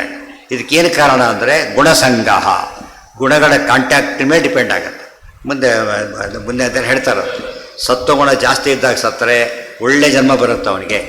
ತಮೋಗುಣ ಜಾಸ್ತಿ ಇದ್ದಾಗ ಸತ್ತರೆ ತಿರ್ಯಗ್ಯೋನಿಯಲ್ಲಿ ಹುಟ್ಟುತ್ತಾನೆ. ಅವನು ಯೋಜನೆ ಡಿಸೈಡ್ ಆಗಿಬಿಡುತ್ತೆ ಅಂತ್ಯಕಾಲದೊಳಗೆ. ಅವನ ದೇಹದಲ್ಲಿ ಯಾವ ಗುಣ ಹೆಚ್ಚಿರುತ್ತೋ ಅದಕ್ಕೆ ತಕ್ಕಂಥ ಮುಂದಿನ ಜನ್ಮ ಬರುತ್ತೆ ಅಂತ ಅರ್ಥ. ಗೊತ್ತಾಯ್ತಾ? ಇದು ಸರಿಯಾಗಿ ಯೋಚನೆ ಮಾಡಿದರೆ ಅದು ಯೋಗಿಗಳು, ದೊಡ್ಡ ದೊಡ್ಡ ಯೋಗಿಗಳ ಬಗ್ಗೆ ನನಗೆ ಡೌಟೇ ಬರೋದಿಲ್ಲ. ಒಬ್ಬ ಭಾರಿ ಇದಾಗ್ತಾರೆ. ಒಬ್ಬನು ಒಳ್ಳೆಯ ವ್ಯಕ್ತಿ ಬೇರೆ ಊರಿಗೆ ಹೋದ್ರೆ ಟ್ರಾನ್ಸ್ಫರ್ ಆಗೋದಾ ಇಲ್ಲ ಪ್ರಮೋಟ್ ಆಗೋದು ಅಂತ ಹೇಳಬೇಕು. ಇಲ್ಲದವ್ರು ಡಿಸ್ಮಿಸ್ ಆದ ಅಂತ ಕೇಳಬೇಕು. ಅಯೋಗ್ಯನ ಪ್ರಸಂಗ ಬಂದರೆ ಸಸ್ಪೆಂಡ್ ಅಂತ ಕೇಳ್ತಾರೆ. ಯೋಗ್ಯನ ಪ್ರಶ್ನೆ ಬಂದರೆ ಪ್ರಮೋಷನ್ ಅಂತ ಕೇಳ್ತಾರೆ. ಆ ಟೈಪ್. ಉಪದ್ರಷ್ಟ ಹನುಮಂತಾಚ ತಾತ್ಪರ್ಯ ತುಂಬ ಇದೆ ಅದಕ್ಕೆ. ಹೆಚ್ಚು ತಾತ್ಪರ್ಯ ಇರೋದು ಈ ಶ್ಲೋಕಕ್ಕೇನೆ, ಇಡೀ ಅಧ್ಯಾಯದಲ್ಲಿ. ಪುರುಷ ಪ್ರಕೃತಿಸ್ಥೋ ಹಿ ಭುಂಕ್ತೆ ಪ್ರಕೃತಿಜಾನ್ ಗುಣಾನ್ ಕಾರಣಂ ಗುಣಸಂಗೋಷ್ಯ ಸದಸದ್ಯೋನಿ ಜನ್ಮಸು. ಪುರುಷ ಪ್ರಕೃತಿಸ್ಥ ಇತ್ಯತ್ರ ಪುರುಷ ಶಬ್ದೋ ಜೀವೇ. ಪುರುಷನು ಭುಂಕ್ತೆ ಎಂದು ಉಪಯೋಗಿಸಿದ್ದರಿಂದ ಯಾರಿಗೆ ಸುಖ ದುಃಖ ಅನುಭವಿಸ್ತಾನೆ ಅಂತ ಹೇಳಿದರೆ ಪ್ರಕೃತಿಯ ಒಳಗೆ ಇದ್ದು ಸುಖ ದುಃಖ ಅನುಭವ ಮಾಡ್ತಾನೆ ಅಂತ ಕೇಳಿದರೆ ಪ್ರಕೃತಿಯ ಒಳಗಿರಬೇಕೆಂಬುದೇ ಜೀವನಿಗೆ. ಪರಮಾತ್ಮ ಒಳಗಿಲ್ಲ, ಮೇಲಿದ್ದಾನಾದ್ದರಿಂದ ನಾಟ್ ಅಪ್ಲಿಕಬಲ್. ಟ್ರಾಫಿಕ್ ಜಾಮ್ ಅಂದ ತಕ್ಷಣ ಎಲ್ಲಿಗೆ ಅಪ್ಲೈ ಆಗುತ್ತೆ? ಅದಕ್ಕೆ ಜಾಮ್, ಆ ಜಾಬು ಇರುತ್ತಿಲ್ಲ ಅಂತಲ್ಲ, ಬಟ್ ಈ ಜನರಲ್ ಜಾಮ್ ಇದರಲ್ಲಿರೋದು. ಕಾರ್ಯಕಾರಣ ಸಂಬಂಧಂ ಭೋಗಂ ಚ ಮಿಥ್ಯೇತಿ ವದತಾಂ ನಿವಾರಣಮಾಹ. ಇದು ಫ್ಲೈಟ್ ಸಿಕ್ಕಾಬಿಟ್ಟು ಟ್ರಾಫಿಕ್ ಇರುತ್ತೆ ಕೆಲಸ ಗೊತ್ತಾ? ಒಂದು ಹೋಗ್ತಿರುತ್ತಲ್ಲ, ಇದ್ಯಾವುದು ಇನ್ನೊಂದು ಹೊಡೆದಿರುತ್ತೆ, ಮತ್ತೆ ಆ ಇನ್ನೊಂದು ಮತ್ತೊಂದು ನಡೀತಿರುತ್ತೆ. ಹಾಗೇನೆ ಅಲ್ಲಿ ನೋಡಿಬಿಟ್ರೆ ನಿಮಗೆ ಸರ್ರ ಅಂತ ಹೇಳಿಬಿಟ್ಟು ಕೆಲವು ಸತ್ಯ ಕನ್ಫ್ಯೂಷನ್ ಆಗಿದೆ. ಕೆಲವು ಸತ್ಯ ಕೆಲವರಿಗೆ ಅವರಿಗೆ ಕನ್ಫ್ಯೂಷನ್ ಆಗಿರುತ್ತೆ. ಅಷ್ಟು ಫಾಸ್ಟ್ ಅಷ್ಟರಲ್ಲೇ ಬಂದಿರಬೇಕು ಅವನು. ಈ ಕಡೆಗೆ ಕಾಣ್ತು ಫ್ಲೈ ಆಗಲಿಕ್ಕೆ ಕಾಯ್ತಾ ಇರುತ್ತೆ, ಆ ಕಡೆಗೆ ಲ್ಯಾಂಡ್ ಆಗಲಿಕ್ಕೆ ಕಾಯ್ತಾ ಇರುತ್ತೆ. ಎರಡಕ್ಕೂ ಇದು ಕ್ಲಾಶ್ ಅವಾಯ್ಡ್ ಮಾಡಬೇಕು. ಇದು ಬಂದಾಗ ಅದು ನಿಲ್ಲಿಸಿರೋ ಅಥವಾ ಇದು ನಿಲ್ಲಿಸಿರ್ತಾನೆ. ಇದು ರೆಡ್ಡು ಇದು ಕೊಟ್ಟಾಗೆ, ರೆಡ್ಡು ಗ್ರೀನು ಕೊಟ್ಟಾಗೆ ಚೇಂಜ್ ಮಾಡ್ತಾನೆ ಇರ್ತಾನೆ. ಅಲ್ಲೂ ಇದಿರುತ್ತೆ, ಬಟ್ ಅಲ್ಲಿ ಜಾಮ್ ಆಗ್ಲಿಕ್ಕೆ ಸಾಧ್ಯ ಇಲ್ಲ, ಅದು ಸರಿ ಮಾಡಿಬಿಡ್ತಾರೆ. ಇಲ್ಲಿ ಹಾಗಲ್ಲ. ಜ್ಞಾನಾಜ್ಞಾನ ಸುಖ ದುಃಖಾದಿ ವಿಷಯಾಂತರಾನುಭವಸ್ಯ ಪ್ರಾಂತ್ಯತ್ವಂ ಕ್ವಚಿದೃಷ್ಟಂ ಉಭಯೋರಪಿ ಪುರುಷ ಶಬ್ದೇನ ಪೂರ್ವಂ ಪ್ರಸ್ತುತತ್ವ. ಯಾತಕ್ಕೆ ಜೀವ ಸ್ಪೆಸಿಫಿಕ್ಕಾಗಿ ಹೇಳಿದ್ವಿ ಅಂದರೆ ಹಿಂದಿನ ಶ್ಲೋಕದಲ್ಲಿ ಪುರುಷ ಅಂತ ಹೇಳಿದರೆ ಇಬ್ಬರು ಅರ್ಥ. ಇಲ್ಲಿ ಹಾಗಲ್ಲ, ಪುರುಷ ದುಃಖ ಅನುಭವಿಸೋ ಜೀವ ಪುರುಷ ಅಂದರೆ ಜೀವ ಅಂತ ಅರ್ಥ. ಯಥಾಯೋಗ್ಯಂ ಉಪಪತ್ತೇಹೆ ಕಾರ್ಯಕಾರಣ ಸಂಬಂಧಂ ಭೋಗಂಚ ಮಿಥ್ಯೇತಿ ವದತಾಂ ನಿವಾರಣಾಯ ಆಹ. ಯಥಾಯೋಗ್ಯವಾಗಿ ಸೇರಿಸ್ಕೋಬೇಕು ಅಂತ ಅರ್ಥ. ಕಾರ್ಯಕಾರಣ ಸಂಬಂಧಂ ಭೋಗಂಚ ಏನಿದೆ ಇನ್ನು ಮುಂದಿದೆ. ಕಾರ್ಯಕಾರಣ ಸಂಬಂಧಂ ಭೋಗಂಚ ಮಿಥ್ಯೇತಿ ವದತಾಂ ನಿವಾರಣಾಯ ಅರ್ಥ ಒಂದು ಪಾಠಾಂತರ ಅಷ್ಟೇ, ಪಾಠಾಂತರ. ನಿರಾಕರಣ ನಿವಾರಣ. ಆಹ ಪುರುಷಃ ಪ್ರಕೃತಿಸ್ಥೋ ಹಿ ಪ್ರತ್ಯೇ ಇತಿ ಅನುಭವ ವಿರೋಧಂ ದರ್ಶಯತಿ ತೇಷಾಂ ನಹಿ. ಇದು ಯಾರು ಇಲ್ಲ ಇಲ್ಲ ನಾವೇ ಅನುಭವಿಸ್ತೀವಿ ಅಂತ ಯಾರು ಹೇಳ್ತಾರಲ್ಲ, ಅನುಭವ ವಿರೋಧ ಅದೊಂದು ಕಾರಣ ಇದೆ ಹೊರತು ಹಾಗೆ ಅನುಭವಿಸಲು ಬರೋದಿಲ್ಲ ಅವನಿಗೆ. ಇವತ್ತು ಏನೋ ಹುಚ್ಚಾಪಟ್ಟಿಗೆ ಕಾಣಿಸ್ತೇವೆ, ಲೆನ್ಸ್ ಬೇರೆ ಹಾಕ್ಕೊಂಡ್ಬಿಟ್ಟ, ಅದಕ್ಕೆ ಕೈಬಿಟ್ಟು ಕಣ್ಣು ಸರಿ ಇದೆ, ಆ ಲೆನ್ಸ್ನಿಂದಾಗಿ ಏನಾಗ್ತಿದೆ ಅವನಿಗೆ. ಇದು ನೋಡಿರ್ತೀರಿ, ಅದು ಮೈಸೂರಲ್ಲಿ ಜೂ ಇದೆಯಲ್ಲ, ಅಲ್ಲಿ ಹೋದಾಗ ಒಂದು ಮಿರರ್ಗಳು ಹಾಕಿದ್ದಾರೆ 3-4. ಒಂದು ಮಿರರ್ ಇಷ್ಟಾಗಲ ಮುಖ ಕಾಣುತ್ತೆ, ಅದು ಈ ಗೋಗ್ಲಾಡ ಕಾಣುತ್ತೆ. ಕಾನ್ಕೇವ್ ಕಾನ್ವೆಕ್ಸ್ ಲೆನ್ಸ್ ಆದ ಏನಾಗುತ್ತೆ, ಚೇಂಜಸ್ ಆಗುತ್ತೆ. ಬಟ್ ಯಾರು ಎಫೆಕ್ಟ್ ಇದು, ಲೆನ್ಸ್ ಎಫೆಕ್ಟ್. ಇವನು ಕಣ್ಣು ಸರಿ ಇದೆ, ಸೊ ಪ್ರಕೃತಿಯಿಂದ ಹಾಗಾಗುತ್ತೆ. ಪ್ರಕೃತಿಯಿಂದಾಗಿ ಇವನಿಗೇನಾಗುತ್ತೆ, ಗುಣದಿಂದಾಗಿ ಸುಖ ದುಃಖಗಳಲ್ಲಿ ವೇರಿಯೇಷನ್ ಶುರುವಾಗುತ್ತೆ. ಇವನು ತಂದೆ ಅಂತ ತಿಳ್ಕೊಂಡ್ಬಿಡ್ತಾನೆ. ತನ್ನ ಕಣ್ಣು ಅಯ್ಯೋ ಡಾಕ್ಟ್ರಿಗೆ ತೋರ್ಸೋಕೆ ಹೋಗ್ಬೇಕಾಗಿಲ್ಲ ಅವನು, ಏನೋ ಆಯಿತು ಕಣ್ಣು ಅಂತೇಳಿ. ಹೊಸದಾಗಿ ಗೊತ್ತಾದ್ರೆ ಗಾಬರಿ ಆಗಿಬಿಡ್ತಾರೆ ಅಷ್ಟೇ. ಅಲ್ಲಿ ನೋಡ್ಕೊಂಡ್ಬಿಟ್ರೆ ಗಾಬರಿ ಆಗ್ತಾರೆ. ಅದೇನಂತ ಗೊತ್ತಿದ್ದವ್ರು ಏನಾಗೋದಿಲ್ಲ, ಅದು ಎಂಜಾಯ್ ಮಾಡ್ತಾ ಕೊಡ್ತಾರೆ, ಹೀಗೆ ಮಾಡ್ತಾ ನೋಡ್ತಾ ಕೊಡ್ತಾರೆ. ಯಾಕೆಂದರೆ ಅದು ಗೊತ್ತವ್ರಿಗೆ ತನಗೇನಾಗಲ್ಲ ಅಂತ ಹೇಳಿಬಿಟ್ಟು. ಇದೆಲ್ಲ ಜ್ಞಾನಿಗಳಿಗೆ ಹಾಗಾಗತ್ತೆ. ಜ್ಞಾನಿಗಳು ಯಾಕೆ ದುಃಖ ಪಡೋದಿಲ್ಲ ಅಂದರೆ ಗೊತ್ತವರಿಗೆ, they know the real thing. ಆದ್ದರಿಂದ ಅವ್ರಿಗೇನೋ ಎಫೆಕ್ಟ್ ಆಗಲ್ಲ, ಹಸುಬರಿಗೆ ಭಾರಿ ಎಫೆಕ್ಟ್ ಆಗುತ್ತೆ. ಮಿಥ್ಯೇತಿ ಪುರುಷಃ ಪ್ರಕೃತಿಸ್ಥೋ ಹಿ ಇತ್ಯನುಭವ ವಿರೋಧಂ ದರ್ಶಯತಿ ತೇಷ. ಯಾರು ಇಲ್ಲ ಇಲ್ಲ ಪ್ರಕೃತಿ ಬೇಕಿಲ್ಲ ನಾವೇ ಅನುಭವಿಸ್ತೀವಿ ಅಂತ ಹೇಳ್ತಾರಲ್ಲ, ಅವ್ರಿಗೆ ಇನ್ನೂ ಅನುಭವ ಇರೋದೆ. ಲೆನ್ಸಿನ ಅನುಭವ ಆಗಿದೆ ಅವನಿಗೀಗ, ಇಲ್ಲಿ ನನ್ನೊಳಗೆ ಇದೆ ಅಂತ ಹೇಳ್ಕೊಂಡ್ರೆ ತಪ್ಪದು. ನಹಿ ಜ್ಞಾನಾಜ್ಞಾನ ಸುಖ ದುಃಖಾದಿ ವಿಷಯಸ್ಯ ಅಂತರನುಭವಸ್ಯ ಭ್ರಾಂತಿತ್ವಂ ಕ್ವಚಿತ್ ದೃಷ್ಟಂ. ಆಚಾರ್ಯ ಇನ್ನೊಂದು ಹೊಸ ವಿಷಯ ಹೇಳ್ತಾರೆ. ಏನು ಅಂದರೆ ಅವ್ರಿಗೆ ಹೇಳಿದೆ, ಸ್ವಾಮಿ ಒಂದು ಜನರಲ್ ರೂಲ್ ಒಂದಿದೆ, ಏನದು ಮಿಥ್ಯಾ ಅಂತ ಹೇಳಿಬಿಟ್ಟು. ಅದಕ್ಕೋಸ್ಕರ ಮಿಥ್ಯಾ ಅಂತ ಕರೆದು ಬಿಡ್ತೀವಿ ನಾವು. ಕಾರಣ ಯಾರ್ದು ಅಲ್ಲ, ಮಿಥ್ಯಾನೇ ಅಂತ ಕರೆದು ಬಿಡ್ತೀವಿ ಅಂತ ಕೇಳಿದರೆ ಆಚಾರ್ಯ ಹೊಸ ವಿಷಯ ಸೇರಿಸ್ತಾರೆ. ಮಿಥ್ಯಾ ಅಂತ ಯಾವುದಕ್ಕೆ ಹೇಳ್ತೀನಿ ನೀನು, ಶಶಿ ವಿಷಾಣಕ್ಕೆ ಹೇಳ್ಬೋದು, ಆಮೇಲೆ ಏನಂತ ಹೇಳ್ಬೋದು, ರೈತವ್ಯದಕ್ಕೆ ಒಂದು ರೀತಿ ಮಿಥ್ಯಾತ್ವ ಹೇಳ್ತೀಯ. ಇನ್ನೊಂದು ರೀತಿ ಬಂದಾಗ ಹೊರಗಿನ ಪ್ರಪಂಚ ಸುಳ್ಳು ಅಂತ ಹೇಳ್ಬೋದು, ಗೊತ್ತಾಯ್ತು. ವಿಶ್ವಮಿಥ್ಯಾ ದೃಶ್ಯತ್ವಾತ್ ಅಂತ ಹೇಳ್ಬೋದು. ಅದು ಅನುಭವನ ಸುಳ್ಳು ಅಂತ ಹೇಗೆ ಹೇಳ್ತೀವಿ ಅಂತ ಕೇಳ್ತಾರೆ. ಅದು ಒಳಗಿದೆ. ಜ್ಞಾನ ನಹಿ ಜ್ಞಾನ ಅಜ್ಞಾನ ಸುಖ ದುಃಖಾದಿ ವಿಷಯಸ್ಯ ಆಂತರಾನುಭವಸ್ಯ ಭ್ರಾಂತಿತ್ವಂ ಕ್ವಚಿತ್ ದೃಷ್ಟಂ. ಎಲ್ಲೆಲ್ಲೂ ದೃಷ್ಟ ಆಗಲ್ಲ. ಸುಖ ದುಃಖಗಳ ಬಗ್ಗೆ ಏನಂತ ತಿಳ್ಕೊಳಕ್ಕೆ ಹೋಗೋ ಬರೋದಿಲ್ಲ. ಮಿಥ್ಯಾಮ ಭ್ರಮೆ ಬರಬಾರದು, ಬಂದರೆ ತಪ್ಪೇ. ಭ್ರಾಂತಿತ್ವಂ ಕ್ವಚಿತ್ ದೃಷ್ಟಂ. ಈ ಪದ ಸೇರಿಸ್ಕೋಬೇಕೀಗ. ವಿಶ್ವಮಿಥ್ಯಾ ಅಂತ ಹೇಳಿದಾಗ ಪ್ರಶ್ನೆ ಮಾಡ್ತೀವಿ ನಾವೀಗ. ವಿಶ್ವಮಿಥ್ಯಾ ದೃಶ್ಯತ್ವ ಅಂತ ಹೇಳ್ತೀವಿ, ಎಲ್ಲ ಆಯಿತು. ಇದನ್ನು ಒಳಗಿನ ಅನುಭವದ ಬಗ್ಗೆ ಸೇರಿ ಹೇಳ್ತೀವೋ ಇದನ್ನು ಬಿಟ್ಟು ಹೇಳ್ತೀವೋ ಅಂತ ಕೇಳಿದರೆ ಅವ್ರೇನು ಹೇಳಬೇಕಾಗ, ಸೇರಿಸಿ ಹೇಳಕ್ಕೆ ಬರೋದಿಲ್ಲ. ಯಾಕೆ ಅನುಭವಕ್ಕೆ ವಿರುದ್ಧವಾದ ಹೇಳಿದ ಮೇಲೆ ಫೈನಲ್ ಅದೇ ತೀರ್ಮಾನ ಮಾಡೋದು. ಅದೇ ಭ್ರಾಂತವಾದರೆ ಮುಂದೆ ತೀರ್ಮಾನ ಕ್ರೈಟೇರಿಯನೇ ಇಲ್ದಾಗಿಬಿಡ. ಅದರಿಂದ ಏನು ಒಪ್ಪಬೇಕಾಗ, ಇದಕ್ಕೇನು ಒಪ್ಪಬೇಕು. ಅದನ್ನು ಸುಳ್ಳು ಅಂತ ಹೇಳ್ತಾರೆ. ಆಶ್ಚರ್ಯ. ಅವರು ಅದು ಏನಂತಾರೆ, ಅದನ್ನು ಸುಳ್ಳು ಅಂದ್ಬಿಡೋದು. ಅದು ದೃಶ್ಯತ್ವಾಗಲೇ ಇಲ್ಲ. ಈಗ ಅನುಭವಿಸಿದ್ದು ಸುಳ್ಳು ಅಂತ ಹೇಳಬೇಕು, ಸೇರಿಸ್ಬೇಕೀಗ. ಕಂಡಿದ್ದು ಸುಳ್ಳಲ್ಲ, ಅನುಭವಿದ್ದು ಹೊಸದಾಗಿ ಸೇರಿಸ್ಬೇಕಾಯ್ತು ಈಗ. ಹಾಂ, ಅದನ್ನೇ ಹೇಳ್ತಿರೋದು ಈಗ. ಅದು ಹೇಳಬಾರ್ದು ಹಾಗೆ ಅಂತ ಹೇಳ್ತಾರೆ. ನಚಾಸ್ಯ ಮಿಥ್ಯಾತ್ವೇ ಕಿಂಚಿನ್ಮಾನಂ. ಅದನ್ನು ಮಿಥ್ಯಾರ್ಥದಿಂದ ಎಲ್ಲಿದೆ ಪ್ರಮಾಣ? ಈಗ ನಮ್ಮ ರೋಗ ಇತ್ತು, ದುಃಖಪಟ್ಕೊಂಡು ಹೋದ, ವಾಸಿ ಆಯಿತು, ಬಂದ. ನಾನು ದುಃಖಪಟ್ಟು ಸುಳ್ಳು ಅಂತ ಹೇಳ್ತಾನ? ದುಃಖಪಟ್ಟು ಸತ್ಯ. ಈಗ ದುಃಖ ಹೋಗಿರೋದು ಸತ್ಯ. ಇಲ್ದವರು ಡಾಕ್ಟ್ರಿಗೆ ಬಿಲ್ಲೇ ಕೊಡಬೇಕಾಗಿಲ್ಲ ಅವನು. ಮೊದಲು ಮಿಥ್ಯಾ ಟ್ರೀಟ್ಮೆಂಟ್ ಮಾಡಿದ್ದೀರಿ ನೀವು, ಹೋಗೋದೇನು ಮಾಡ್ತಾನೆ ಅವನು? ಒಪ್ತಾನ? ಒಪ್ಪೋದಿಲ್ಲ. ಇದ್ದಿದ್ದು ಪುಳುವಾಗಿದೆ ತೋರಿಸ್ತಾನೆ, ರೆಕಾರ್ಡ್ ತೋರಿಸ್ತಾನೆ, ವಾಸಿಯಾಗಿದ್ದು ತೋರಿಸ್ತಾನೆ, ದುಡ್ಡು ಕೊಡು ಅಂತ ಹೇಳ್ತಾನೆ. ಕಿಂಚಿನ್ ಮಾನಂ ಶರೀರ ವಾರಭ್ಯ ಇವ ಹಿ ಅಪರೋಕ್ಷ ಭ್ರಮೋ ದೃಷ್ಟ.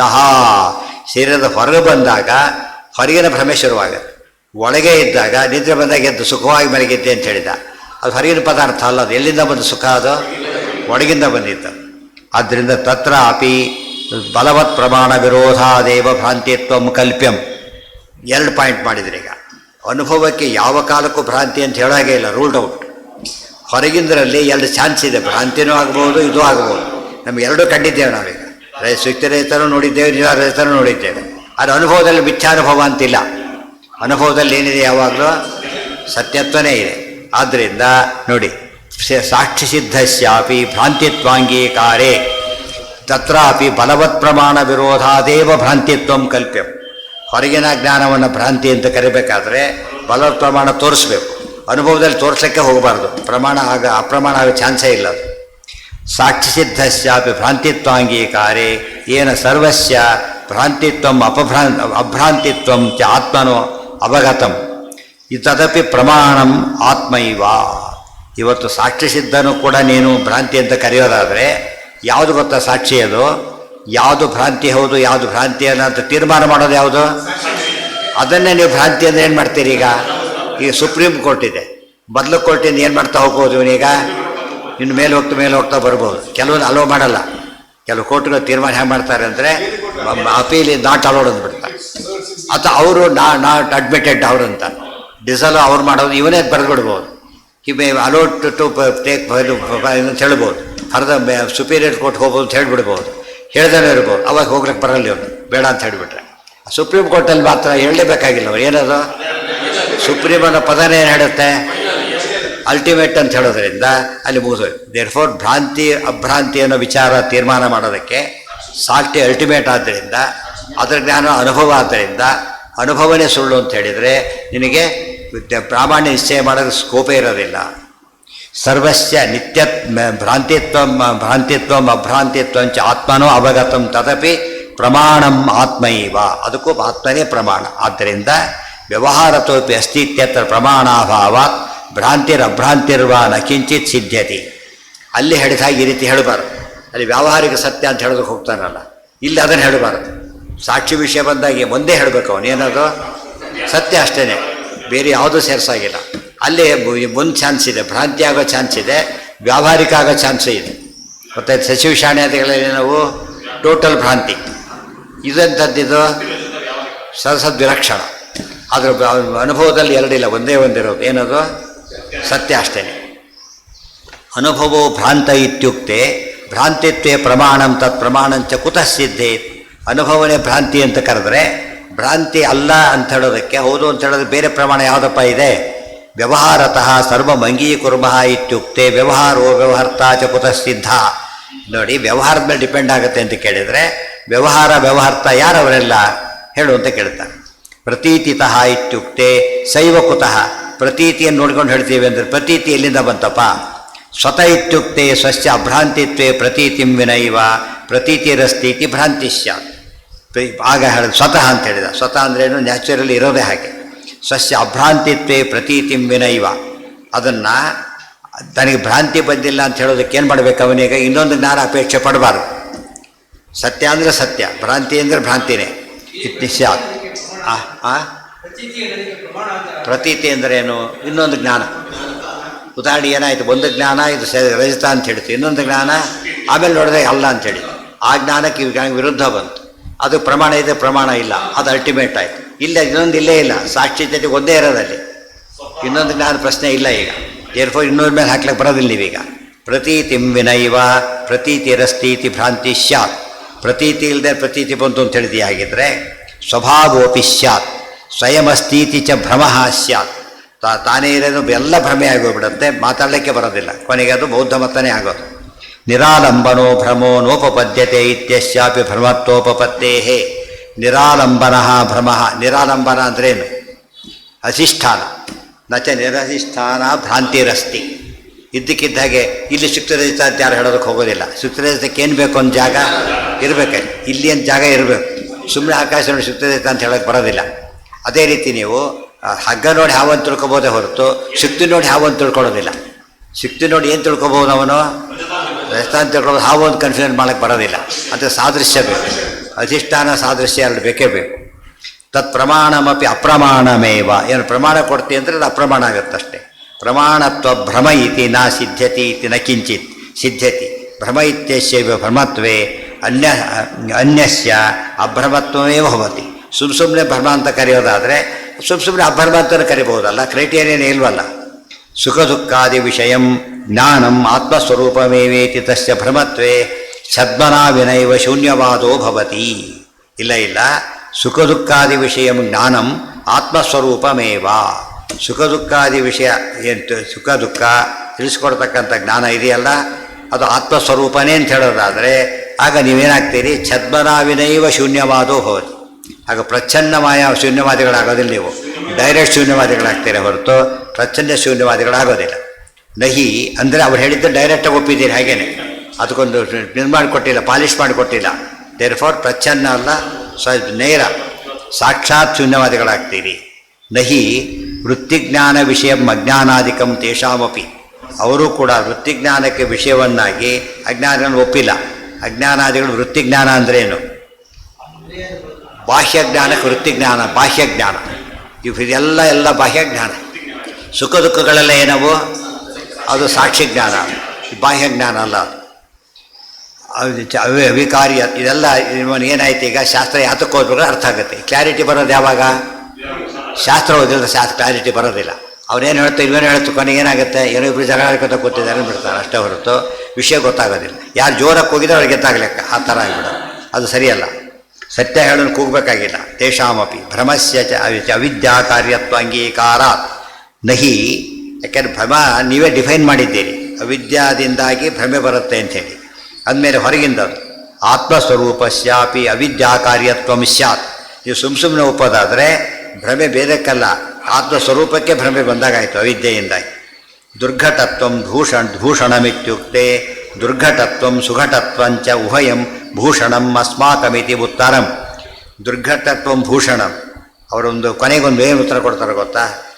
ಎಕ್ಸ್ಪ್ಲೇನ್ ಮಾಡಿ ಬರೋದಿಲ್ವಲ್ಲ, ಅದೇ ಬ್ಯೂಟಿ ಅಂತ. ಎಕ್ಸ್ಪ್ಲೇನ್ ಮಾಡಿ ಬರೋದೇ ಬ್ಯೂಟಿ ಅಂತ ಕೇಳಿದರೆ, ಈ ಬ್ಯೂಟಿಗೆ ಅರ್ಥ ಇಟ್ಕೊಂಡಿದ್ದು ಆಗಿತ್ತು ನೀನೀಗ ಅಂತ ಕೇಳ್ತಾರೆ. ತಪ್ಪದು. ಉತ್ತರ ಫೈನಲ್ ಆನ್ಸರ್ ಅವರು. ದುರ್ಘಟತ್ವ ಭೂಷಣ. ದುರ್ಘಟತ್ವ ಅವಿದ್ಯಾಯ ಭೂಷಣಂ ನತು ದೂಷಣಂ.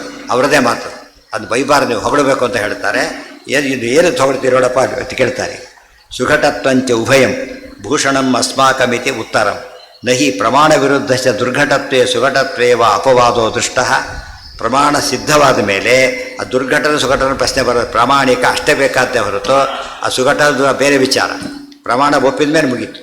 ದುರ್ಘಟತ್ವಂ ಭೂಷಣಮಿತಿ ವದದ್ಭಿಹಿ ಆತ್ಮನೋಪಿ ಅವಿದ್ಯಾತ್ವಂ ಅಂಗೀಕೃತ್ಯ ತದಯುಕ್ತಮಿತ್ಯುಕ್ತೇಪಿ ತತ್ರಾಪಿ ಭೂಷಣತ್ವಂ ಕಿಮಿತಿ ನಾಂಗೀಕ್ರಿಯತೆ. ನೀನು ಯಾವಾಗ ಜಗತ್ತನ್ನು ಸುಳ್ಳು ಅಂತ ಹೇಳೋ ಮಿಥ್ಯಾ ಅಂತ ಹೇಳಿಬಿಟ್ಟು ಪ್ರಾಬ್ಲಮ್ ಬಂದಾಗೆಲ್ಲ ಉತ್ತರ ಕೊಡೋಕ್ಕಾಗದೇನೆ ಕೊನೆಗೆ ಭೂಷಣ ಅಂತೆಯಲ್ಲ, ಹಾಗೆ ನಿನ್ನ ಅಸ್ತಿತ್ವನೇ ತೆಗೆದುಹಾಕಿಬಿಡೋದು. ನಾವೀಗ ನೀನೇ ಇಲ್ಲ ಅಂತ ಹೇಳ್ತೀವಿ, ಏನು ಮಾಡ್ತೀವಿ? ಹೇಗಿದ್ರೆ ಅದು ಪ್ರಯ ಒಪ್ಪೋದಕ್ಕಾಗದ ಇದ್ದೀನಲ್ಲ ಅಂತ ಕೇಳಿದ್ರೆ ಅದು ಹಾಗೇನೆ. ಗೊತ್ತಾಯ್ತಾ? ಇಲ್ಲ, ಅದನ್ನು ಭೂಷಣ. ಆತ್ಮ ಅಸ್ತಿತ್ವನೂ ತೆಗೆದುಹಾಕಿಬಿಡೋದು. ಶೂನ್ಯವಾದ ಆಗುತ್ತಾಗ ಅವ್ರಿಗೆ ಬೇಕದು. ಅದು ಪ್ರಚ್ಛನ್ನ. ಡೈರೆಕ್ಟ್ ಬಾಯಿಂದ ಶೂನ್ಯವಾದ ಅಂತ ಹೇಳೋದಿಲ್ಲ, ಅದು ಪ್ರಚ್ಛನ್ನ. ಅದು ಡೈರೆಕ್ಟ್ ಹೇಳಿಬಿಟ್ರೆ ಅದು ಡೈರೆಕ್ಟ್ ಅಷ್ಟೇ. ಯಾವ ದೃಷ್ಟಿಯಿಂದ ನೋಡಿದರೂ ಕೂಡ ನೀವು ಮಾಯಾವಾದಿಗಳು ಶೂನ್ಯವಾದಿಗಳಾಗ್ತೇನೆ ಹೊರತು ಇದಾಗೋದಿಲ್ಲ. ತದಯುಕ್ತಮಿತ್ಯುಕ್ತೆ ತತ್ರಾಪಿ ಭೂಷಣತ್ವಂ ಕಿಮಿತಿ ನಾಂಗೀಕ್ರಿಯತೆ ಅತಿ ಸುಕರತ್ವ. ಎಲ್ಲಿ ಉತ್ತರ ಕೊಡಕ್ಕೆ ಬರೋದಿಲ್ಲ ಭೂಷಣ ಅಂತ ಹೇಳಿಬಿಡು ಅಷ್ಟೇ. ನಚ ಆತ್ಮನೋಪಿ ಅವಿದ್ಯಾತ್ವಂ ವದತಾನ್ ತೇಷಾಮುತ್ತರಂ. ಅಥೋ ಅನಂತ ದೋಷ ದುಷ್ಟ ಆಗಿಬಿಟ್ಟಿದೆ. ದೋಷ ದುಷ್ಟ ಇರಬೇಕು. ದೋಷ ದುಷ್ಟತ್ವಾಧಿ ಪ್ರಸಿದ್ಧೈವ ಭಗವತಾ ನಿರಾಕೃತಾ. ಅದನ್ನೆಲ್ಲ ಹೇಳೋದಕ್ಕೆ ವ್ಯಾಸರು ಏನು ಮಾಡಿದ್ದಾರೆ? ಹಿ ಶಬ್ದದಿಂದ ನಿರಾಕರಣೆ ಮಾಡಿದ್ದಾರೆ ಬ್ರಹ್ಮಸೂತ್ರದಲ್ಲಿ ಅಂತ ಅರ್ಥ. ಬ್ರಹ್ಮಸೂತ್ರದಲ್ಲಿ ನಿರಾಕರಣೆ ಮಾಡಬೇಕು. ಅನಂತ ದೋಷ ದುಷ್ಟ ಇವು. ಒಂದೆರಡು ತಪ್ಪಿದ್ರೆ ಬೇರೆ ಮಾತು. ಎಲ್ಲ ತಪ್ಪಿದ್ರೆ ಅವ್ರೇನು ಹೇಳಿದರು? ಒಂದು ಶ್ಲೋಕ ಓದಿದರು. ಇಷ್ಟ ಸಿದ್ಧಿ ಮೊದಲನೇ ಶ್ಲೋಕ. ಇದನ್ನು ಹೇಗೆ ಓದೋದು ಅಂತ ಕೇಳಿದರು. ಯಾಕೆ? ಇದರಲ್ಲಿ ಅಕ್ಷರ ಎಷ್ಟಿವೆ? 32. ದೋಷ ಎಷ್ಟಿವೆ? 32. ಅಂದರೆ ಹೇಗೆ ಓದೋದಿಲ್ಲ ಅಂತ ಕೇಳಿದ್ರಲ್ಲ. ಹಾಗೆ ಅನಂತ ದೋಷ ಶಬ್ದಕ್ಕೆ ಎರಡು. ಒಂದು ಆಲ್ ಅಂತ ಅರ್ಥ, ಇನ್ನೊಂದು ಇನ್ಫೈನೈಟ್ ಅಂತ ಅರ್ಥ. ಎಲ್ಲೆಲ್ಲಿ ಚಿಕ್ಕದಕ್ಕೆ ಅನಂತ ದೋಷ ಅಂತಾರೋ ಅದು ಟೋಟಲ್ ಅಂತ ಅರ್ಥ. ಇದು ಬೇರೆದಕ್ಕೆ ಹೇಳಿಬಿಟ್ರೆ ಎರಡೂ ಆಯಿತು. ಟೋಟಲ್ಲು ಆಯಿತು, ಇನ್ನೂಮರಬಲ್ಲು ಆಯಿತು.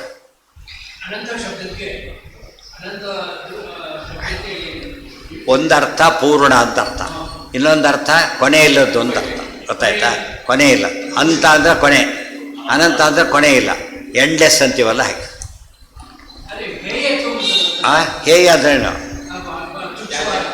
ಅಷ್ಟೆಲ್ಲ ಇರೋದ್ರಿಂದನೇ ಹೇಯ ಅಂತ ಅರ್ಥ. ಒಂದೆರಡು ದೋಷ ಇದ್ರೇ ಹೇಯ. ಕೆಲವೆಲ್ಲ ಒಂದು ಹಾಲಲ್ಲಿ ಫಾಲಿಡರ್ ಹಾಕಿ ಒಂದೇ ದೋಷ ಫಾಲಿಡರ್ ಹಾಕಿದ್ದಾರೆ ಅಷ್ಟೇ. ಏನೋ ಫಾಲಿಡ ಇನ್ನೂ ಏನೋ ಹಾಕಿಬಿಟ್ಟಿದ್ರೆ ನಾನ್ ವೆಜ್ಜು ಫಾಲಿಡಾಲ್ ಅದು ಬೇರೆ ಬರುತ್ತೆ. ಇನ್ನೊಂದು ಜೊತೆ ಇದೆ. ಅದು ಎಷ್ಟು ದೋಷ ಬಂತು ಅದಕ್ಕೀಗ? ಮತ್ತು ಅದು ಹಳಿಸಿದ್ದು ಎರಡೋ ಪ್ರತಿ, ಅದು ಕದ್ದು ಬಾಳು ಅದು ಕೂಡ ಮತ್ತೆ ಜೊತೆಗೆ ಅಲ್ಲೊಂದು ದೋಷ. ದೋಷಗಳ ಸರಮಾಲೆ ಬರುತ್ತಲ್ಲ ಹಾಗೆ. ಹಾಂ. ಜೀವಸ್ಯ ಸದಸಜ್ಜೋನಿ ಜನ್ಮಸು ಕಾರಣಂ ಸತ್ವಾದಿ ಗುಣಸಂಗ. ಆದ್ದರಿಂದ ಜೀವನಿಗೆ ಸುಖ ದುಃಖ ಅನುಭವ ಒಪ್ಪಲೇಬೇಕು. ನೀವು ಅದು ರೆಸ್ಪಾನ್ಸಿಬಿಲಿಟಿ ಯಾರ ಮೇಲೆ ಹಾಕಬೇಕು? ಗುಣಗಳ ಮೇಲೇ ಅನುಭವ ಮಾತ್ರ ಯಾರಿಗೆ? ಜೀವನಿಗೇನೆ. ಆದ ಕಾರಣ ಏನದಕ್ಕೆ? ಗುಣಸಂಗೋ ಅಸ್ಯ. ಗುಣಸಂಗವೇ ಕಾರಣ ಅಂತ ಹೇಳಲೇಬೇಕು ಅಂತ ಹೇಳಿಲ್ಲ. ಯಾವುದನ್ನ ಎಲ್ಲ ಶ್ಲೋಕ ನಿತ್ಯನೂ ಹೇಳಬೇಕು, ನಿತ್ಯ ಹೇಳೋಕ್ಕಾಗೋದಿಲ್ಲ, ಅದರಿಂದ ಬಿಡಬೇಕು, ಒಂದು ಮಾತ್ರ ಹೇಳಬೇಕಷ್ಟೇ. ಅದಕ್ಕೆ ಪಾರಾಯಣ ಅಂತ ಯಾತಕ್ಕೆ ಹೇಳಿದ್ರು ಅಂದರೆ ಎಲ್ಲದನ್ನು ಓದ್ತಿರ್ಬೇಕು, ಕ್ರಮವಾಗಿ ಓದೋದು ಅಂತ. ಉಪದ್ರಷ್ಟ ಹನುಮಂತಾಚ, ವಾಪಸ್ಸೀಗ ಉಪದ್ರಷ್ಟ ಹನುಮಂತಾಚ ಅಲ್ಲಿ ಭೋಕ್ತಾ ಭತ್ತ ಭೋಕ್ತಾ ಮಹೇಶ್ವರ ಪರಮಾತ್ಮೇತಿ ಚಾಪ್ಯುಕ್ತೋ ದೇಹೇಸ್ಮಿನ್ ಪುರುಷಃ ಪರಃ. ಇಷ್ಟಾದ ಮೇಲೆ ದೇಹ ಇದೆ, ಅನುಭವ ಇದೆ. ದೇಹ ಎಲ್ಲ ಜಡದ ಆಸ್ಪೆಕ್ಟ್ ಅದು. ಆಮೇಲೆ ಅನುಭವ ಬಂತು, ಜೀವನ ಆಸ್ಪೆಕ್ಟ್ ಇದು. ಇನ್ನೊಂದು ಆಸ್ಪೆಕ್ಟ್ ಇದೆ, ಅನುಭವ ತಂದುಕೊಡೋನೊಬ್ಬನಿದ್ದಾನೆ, ಅವನು ಪರಮಪುರುಷ ಅಂತ ಹೇಳ್ತಾರೆ. ಮೂರು ಬೇಕೀಗ. ಉಪದ್ರಷ್ಟ ಹನುಮಂತಾಚ ಭರ್ತ ಚೋ ಭೋಕ್ತಾ ಮಹೇಶ್ವರ ಪರಮಾತ್ಮೇತಿ ಚಾಪ್ಯುಕ್ತೋ ದೇಹೇಸ್ಮಿನ್ ಪುರುಷಃ ಪರಃ. ನೋಡಿ, ಅಲ್ಲಿ ಪುರುಷ ಅಂತ ಅರ್ಥ ಮಾಡೋದಿಲ್ಲ ಅವರು. ಇದು ಪರಮಾತ್ಮ ಅಂತ ಬಂದೇ ಬಂತು, ಇನ್ನೂ ಪುರುಷ ಇದ್ದಾನೆ ಪರಮಾತ್ಮ ಅಂತೇಳಿ. ಅದನ್ನು ಇವರು ಯಾರು ಹೊಂದಲಿಕ್ಕಾಗೋದೇ ಇಲ್ಲ. ಆಚಾರ್ಯ ಹೇಳಿದ ಮಾತ್ರ ಸಾಧ್ಯ. ಅದು ಇಬ್ಬರು ಪುರುಷರಿದ್ದಾರೆ. ಆ ಪುರುಷ ಯಾರು? ಇವನು ದ್ರಷ್ಟಾ ಪುರುಷ ಇವನು, ಮಂತಾ ಪುರುಷ ಇವನು, ಭೋಕ್ತಾ ಪುರುಷ ಇವನು. ಆದರೆ ಇನ್ನೊಬ್ಬ ಪುರುಷ ಇದೆ, ಉಪದ್ರಷ್ಟಾ ಪುರುಷ, ಹನುಮಂತಾ ಪುರುಷ, ಎರಡಿದ್ದಾರೆ. ಇದು ಭಾರಿ ಸ್ವಾರಸ್ಯವಾದ ಪದಗಳವೆಲ್ಲ ಕೂಡ. ಉಪದ್ರಷ್ಟ ಹನುಮಂತ ಅಂತ ಪದ ಉಪಯೋಗಿಸಿದರು. ಉಪದ್ರಷ್ಟಾ ಪುರುಷ ಬೇರೆ, ಹನುಮಂತ ಪುರುಷ ಬೇರೆ. ನಾವೆಲ್ಲ ಸುಖ ದುಃಖ ತಿಳಿಯೋರು, ಅನುಭವಿಸೋರು. ಪರಮಾತ್ಮ ಅನುಭವಿಸೋನಲ್ಲ, ತಿಳಿಯೋನೂ ಅಲ್ಲ, ತಿಳಿಸೋನವನು, ಅನುಭವ ತಂದುಕೊಡೋನು. ಅದು ಉಪದ್ರಷ್ಟ ಅಂತ ಹೆಸರು ಅವರಿಗೆ. ಉಪದ್ರಷ್ಟ ಹನುಮಂತಾಚ ಭರ್ತ. ಸಾಮಾನ್ಯ ಉಪದ್ರಷ್ಟ ಅನ್ನೋ ಪದಕ್ಕೆ ಅರ್ಥ ಏನಾಗುತ್ತೆ? ಯಾವುದು ಮೇನ್ ಇದರಲ್ಲಿ? ದ್ರಷ್ಟ ಮೇನೋ ಉಪದ್ರಷ್ಟ ಮೇನೋ? ನಿರ್ದೇಶಕ ಉಪನಿರ್ದೇಶಕ ಯಾರು ಶ್ರೇಷ್ಠ? ನಿರ್ದೇಶಕ ಶ್ರೇಷ್ಠ. ಆ ದೃಷ್ಟಿಯಲ್ಲಿ ಯಾರು ಶ್ರೇಷ್ಠ ಆಗ್ತಾರೆ? ಇಲ್ಲೀಗ ಜೀವ ಶ್ರೇಷ್ಠ ಆಗಿಬಿಡ್ತಾರೆ. ಅಲ್ಲ ತೋರಿಸ್ತಾರೆ. ಆ ಶಬ್ದಕ್ಕೆ ಉಪೇಂದ್ರ ಪದ ಇದೆ. ಉಪೇಂದ್ರ ಪದದಲ್ಲಿ ಇಂದ್ರ ಶ್ರೇಷ್ಠನು ಉಪೇಂದ್ರ ಶ್ರೇಷ್ಠನೋ? ಯಾರು? ಅಲ್ಲೇ ಡೌಟ್ ಮಾಡಿ ಅವತ್ತು ಹೇಳೋದಕ್ಕೆ ಹೋಗ್ಬೇಕಾಗ ಅಲ್ಲೇ ಡೌಟ್ ಮಾಡಿ. ಯಾವುದದು? ಉಪೇಂದ್ರ ಶ್ರೇಷ್ಠ. ಹೆಸರು ಉಪೇಂದ್ರ, ಆ್ಯಕ್ಚುಲಿ ಹತ್ಯೆ ಮುಖ್ಯ ಇಂದ್ರ, ಈತ ಅಲ್ಲ. ಆದ್ದರಿಂದ ಉಪಶಬ್ದ ಯಾವಾಗಲೂ ಕೂಡ ಏನು ಹೇಳುತ್ತೆ ಅಂತ ತಿಳ್ಕೊಬಾರ್ದು, ಹೇಳುತ್ತೆ ಅಂತ ತಿಳ್ಕೊಬಾರ್ದು, ದೊಡ್ಡದನ್ನು ಹೇಳುತ್ತೆ ಅಂತ ಅರ್ಥ. ಯಾವಾಗಾದ್ರೂ ಅರ್ಥ ಹೇಳ್ತಾರೆ. ಉಪದ್ರಷ್ಟ ಹನುಮಂತಾಚ, ಜೀವ ದ್ರಷ್ಟವಾಗಿ ಅನುಭವಿಸ್ತಾ ಕೊಡ್ತಾನೆ, ಪರಮಾತ್ಮ ಅದನ್ನು ಅನುಭವ ತಂದು ಕೊಡ್ತಾನೆ, ತೋರಿಸ್ಕೊಡ್ತಾನೆ. ಅಲ್ಲ, ಎಲ್ಲಿ ಹೇಳ್ತಾ ಇರೋದು? ಯಾಕೆ ಇಲ್ಲೇ ಬರುತ್ತದೆ ಮುಂದೆ. ಈಗ ಭರ್ತ ಅಂದರೆ ಭರಿಸುವವನು, ಭೋಕ್ತ ಅಂದರೆ ಉಣುವವನು, ಉಣ್ಣಿಸುವವನು. ಮಹೇಶ್ವರ ಯಾರವನು? ಮಹೇಶ್ವರನು, ಮಹಾಸಮರ್ಥಶೀಲ, ಸಾಮರ್ಥ್ಯನಾಗಿರೋ ಹೊಂದಿರತಕ್ಕಂಥವನು. ಅದು ಏನು ಹೆಸರು ಗೊತ್ತಾ? ಪರಮಾತ್ಮೇತಿ ಚಾಪ್ಯುಕ್ತ ದೇಹೇಸ್ಮಿನ್ ಪುರುಷ ಪರಹ. ಪರಹ ಅವನು ಡಿಫರೆಂಟ್, ಅವನು ಐಕ್ಯ ಹೇಳಲೇ ಇಲ್ಲ. ಅವನು ಪರಹ, ಹರಿದೇವ ಪರಹ. ಪರ ಅಂದ್ರೇನು? ಬೇರೆಯವನು ಅಂತ. ಈ ಪುರುಷ ಬೇರೆ. ಒಂದು ಮನೇಲಿ ಇಬ್ಬರು ನಿಂತ, ಓನರ್ ಕೂತಿದ್ದಾನೆ, ಬಾಡಿಗೆವನು ಕೂತಿದ್ದಾನೆ. ಮತ್ತು ಮನೆ ದೇಹ ಇದ್ದಾಗೆ, ಬಾಡಿಗೆಯವನು ಜೀವ, ಓನರು ಭಗವಂತ. ಸೊ ಸಿಂಪಲ್ ಅದು. ಅದಕ್ಕೆ ಉಪದ್ರಷ್ಟ ಅಂದರೆ ಓನರು, ದ್ರಷ್ಟ ಅಂದರೆ ಬಾಡಿಗೆಯವನು, ಮನೆ ಅಂತ ಹೇಳಿದರೆ ಪ್ರಕೃತಿ. ಒಟ್ಟು ದೇಹದ ಪ್ರಕೃತಿಯಿಂದ ಆದ ದೇಹ ಇಷ್ಟು ತಿಳ್ಕೊಂಡ್ರೆ ಆಯಿತು. ಯತಶ್ಚ ಸದಿತ್ಯದಿತ್ಯಾಹ ಉಪದ್ರಷ್ಟೇತಿ. ಹನುಮಂತ ಅನ್ನುವನು ವಿಶೇಷತೋ ನಿರೂಪಕಃ. ಈಗ ಎಲ್ಲಿಗೆ ಹೋಗ್ಬೇಕು ಮತ್ತೆ? ತಾತ್ಪರ್ಯ ಅಲ್ಲಿ ಹೇಳ್ತಾರೆ.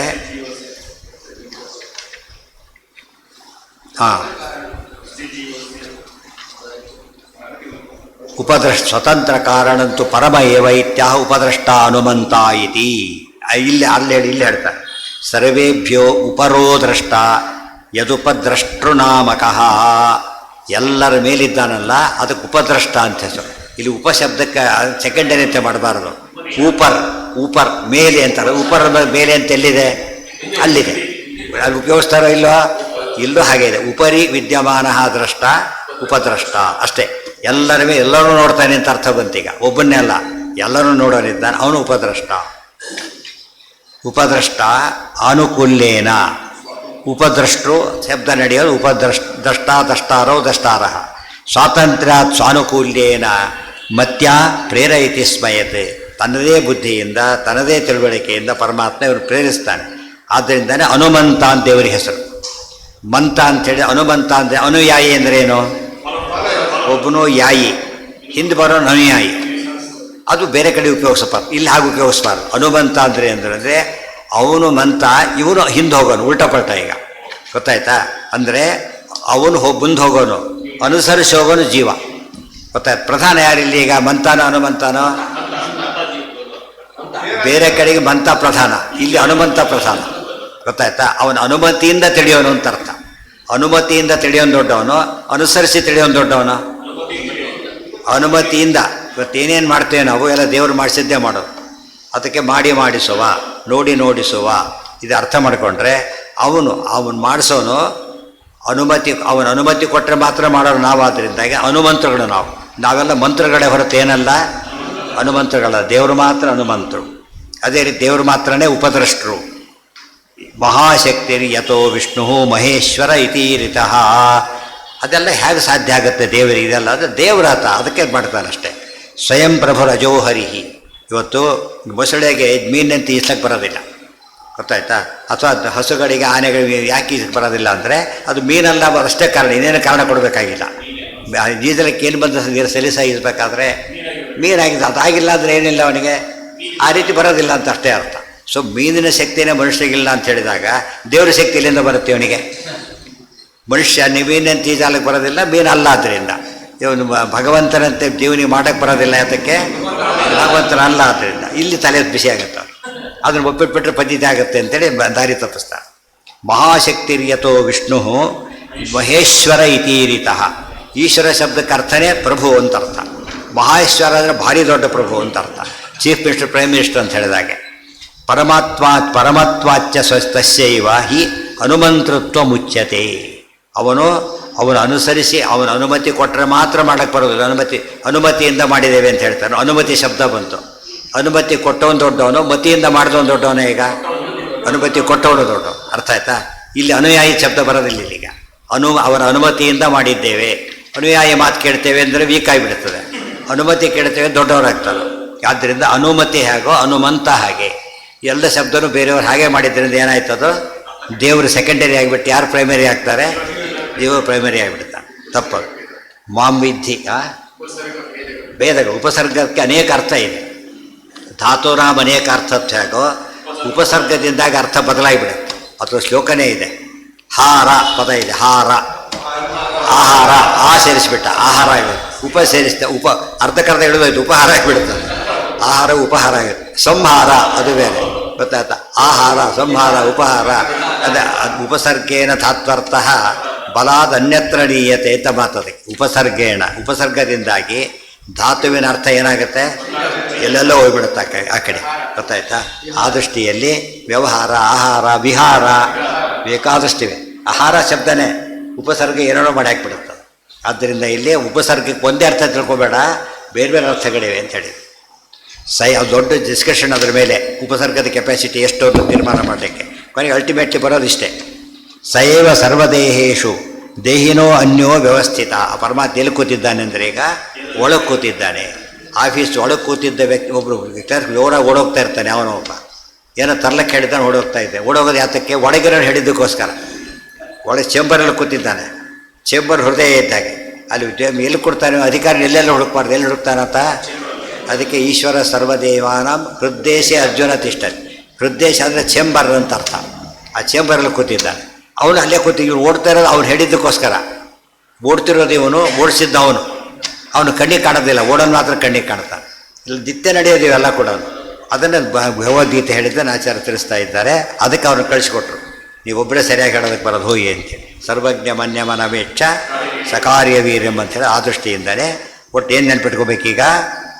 ಸಾಮಾನ್ಯ ದ್ರಷ್ಟ ಅಂದರೆ ದ್ರಷ್ಟ, ಅಲ್ಲಿ ಅರ್ಥನೇ ಸರಿಯೇ. ಇಲ್ಲಿ ಬಂದಾಗ ಅರ್ಥ ಮಾಡಬಾರ್ದು. ಯಾತಕ್ಕೆ? ಪ್ರಸಂಗ ಬೇರೆ ಆದ್ದರಿಂದ ಉಪಸರ್ಗದ ಅದೇ ನೆನ್ಪಿಟ್ಕೊಂಡ್ಬಿಟ್ಟು ಆ ಸಂಸ್ಕಾರ ಉಪಯೋಗಿಸ್ಬಾರ್ದು, ಬೇರೊಂದು ಅರ್ಥ ಮಾಡಬೇಕು. ಅದಕ್ಕೆ ಅರ್ಥ ಇದೆ ಅಂತ ತೋರಿಸ್ಕೊಟ್ರು. ಪರಮಾತ್ಮೇತಿ ಚಾಪ್ಯುಕ್ತೋ ದೇಹೇಸ್ಮಿನ್ ಪುರುಷಃ ಪರಹ. ಇಷ್ಟೆಲ್ಲ ಹೇಳಿಬಿಟ್ಟು ಅವನೇ ಅಂತ ಹೇಳಿಲ್ಲ, ಪರಹ ಅಂತ ಹೇಳಿದರು. ಸೊ ಜೀವನಿಂದ ಜೀವ ಏನು ಪರಮಾತ್ಮ ಏನಾಗ್ತಾನೆ, ಬೇರೆ ಆಗ್ತಾನೆ ಅಂತಾಯಿತು. ಇಡೀ ಸಿದ್ಧಾಂತ ಪೂರ್ತಿ ಬಂದೋಯ್ತು ಇದರೊಳಗೆ.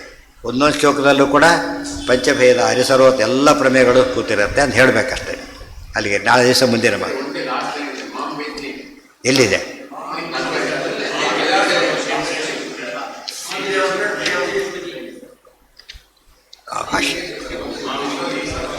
ಮಾಂ ವಿದ್ಯೆ ಸರ್ವಕ್ಷೇತ್ರೇಷು ಇತ್ಯೇಹೇಪ್ಯುಕ್ತ ತೇನ ಅಹಮೇವ ಸ ಇತಿ ದರ್ಶಯತಿ. ಸಾಂವಿದ್ಯ ಸರ್ವಕ್ಷೇತ್ರೇಷು ಅಂತ ಹಿಂದೆ ಹೇಳಿದ್ದ ಪರಮಾತ್ಮ. ಸರ್ವಕ್ಷೇತ್ರ ಅಂದರೆ ಸರ್ವ ದೇಹಗಳಲ್ಲೂ ಅಂತ ಅರ್ಥ.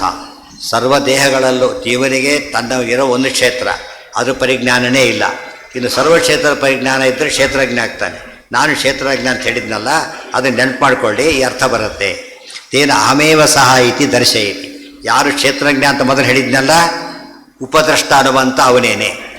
ಕ್ಷೇತ್ರಜ್ಞ ತಿಳಿದವನಾದ್ದರಿಂದ ಅನುವಂತ ಅನುವಂತ ಅವನು, ಉಪದ್ರಷ್ಟ ಅವನು ಅಂತ ಸ್ಪಷ್ಟ ಅರ್ಥ ಆಯಿತು. ರೆಫರೆನ್ಸ್ ಕೊಟ್ಟರು. ಈಗ ಅಂದರೆ ಏನು ಅರ್ಥ ಅಂದರೆ ಅವ್ರು ಕ್ಷೇತ್ರಜ್ಞ ಶಬ್ದಕ್ಕೇ ಬೇರೆ ಅರ್ಥ ಮಾಡಿಬಿಟ್ಟಿದ್ರು. ಅದು ಸರಿಯಲ್ಲ ಅಂಥೇಳಿ ಇದು ಕ್ರಾಸ್ ರೆಫರೆನ್ಸ್ ಆಗಿ ಕ್ಷೇತ್ರಜ್ಞ ಭಗವಂತ ಅಂತ ಪ್ರೂವ್ ಮಾಡುತ್ತೆ ಅಂತ ಅರ್ಥ. ಓಂ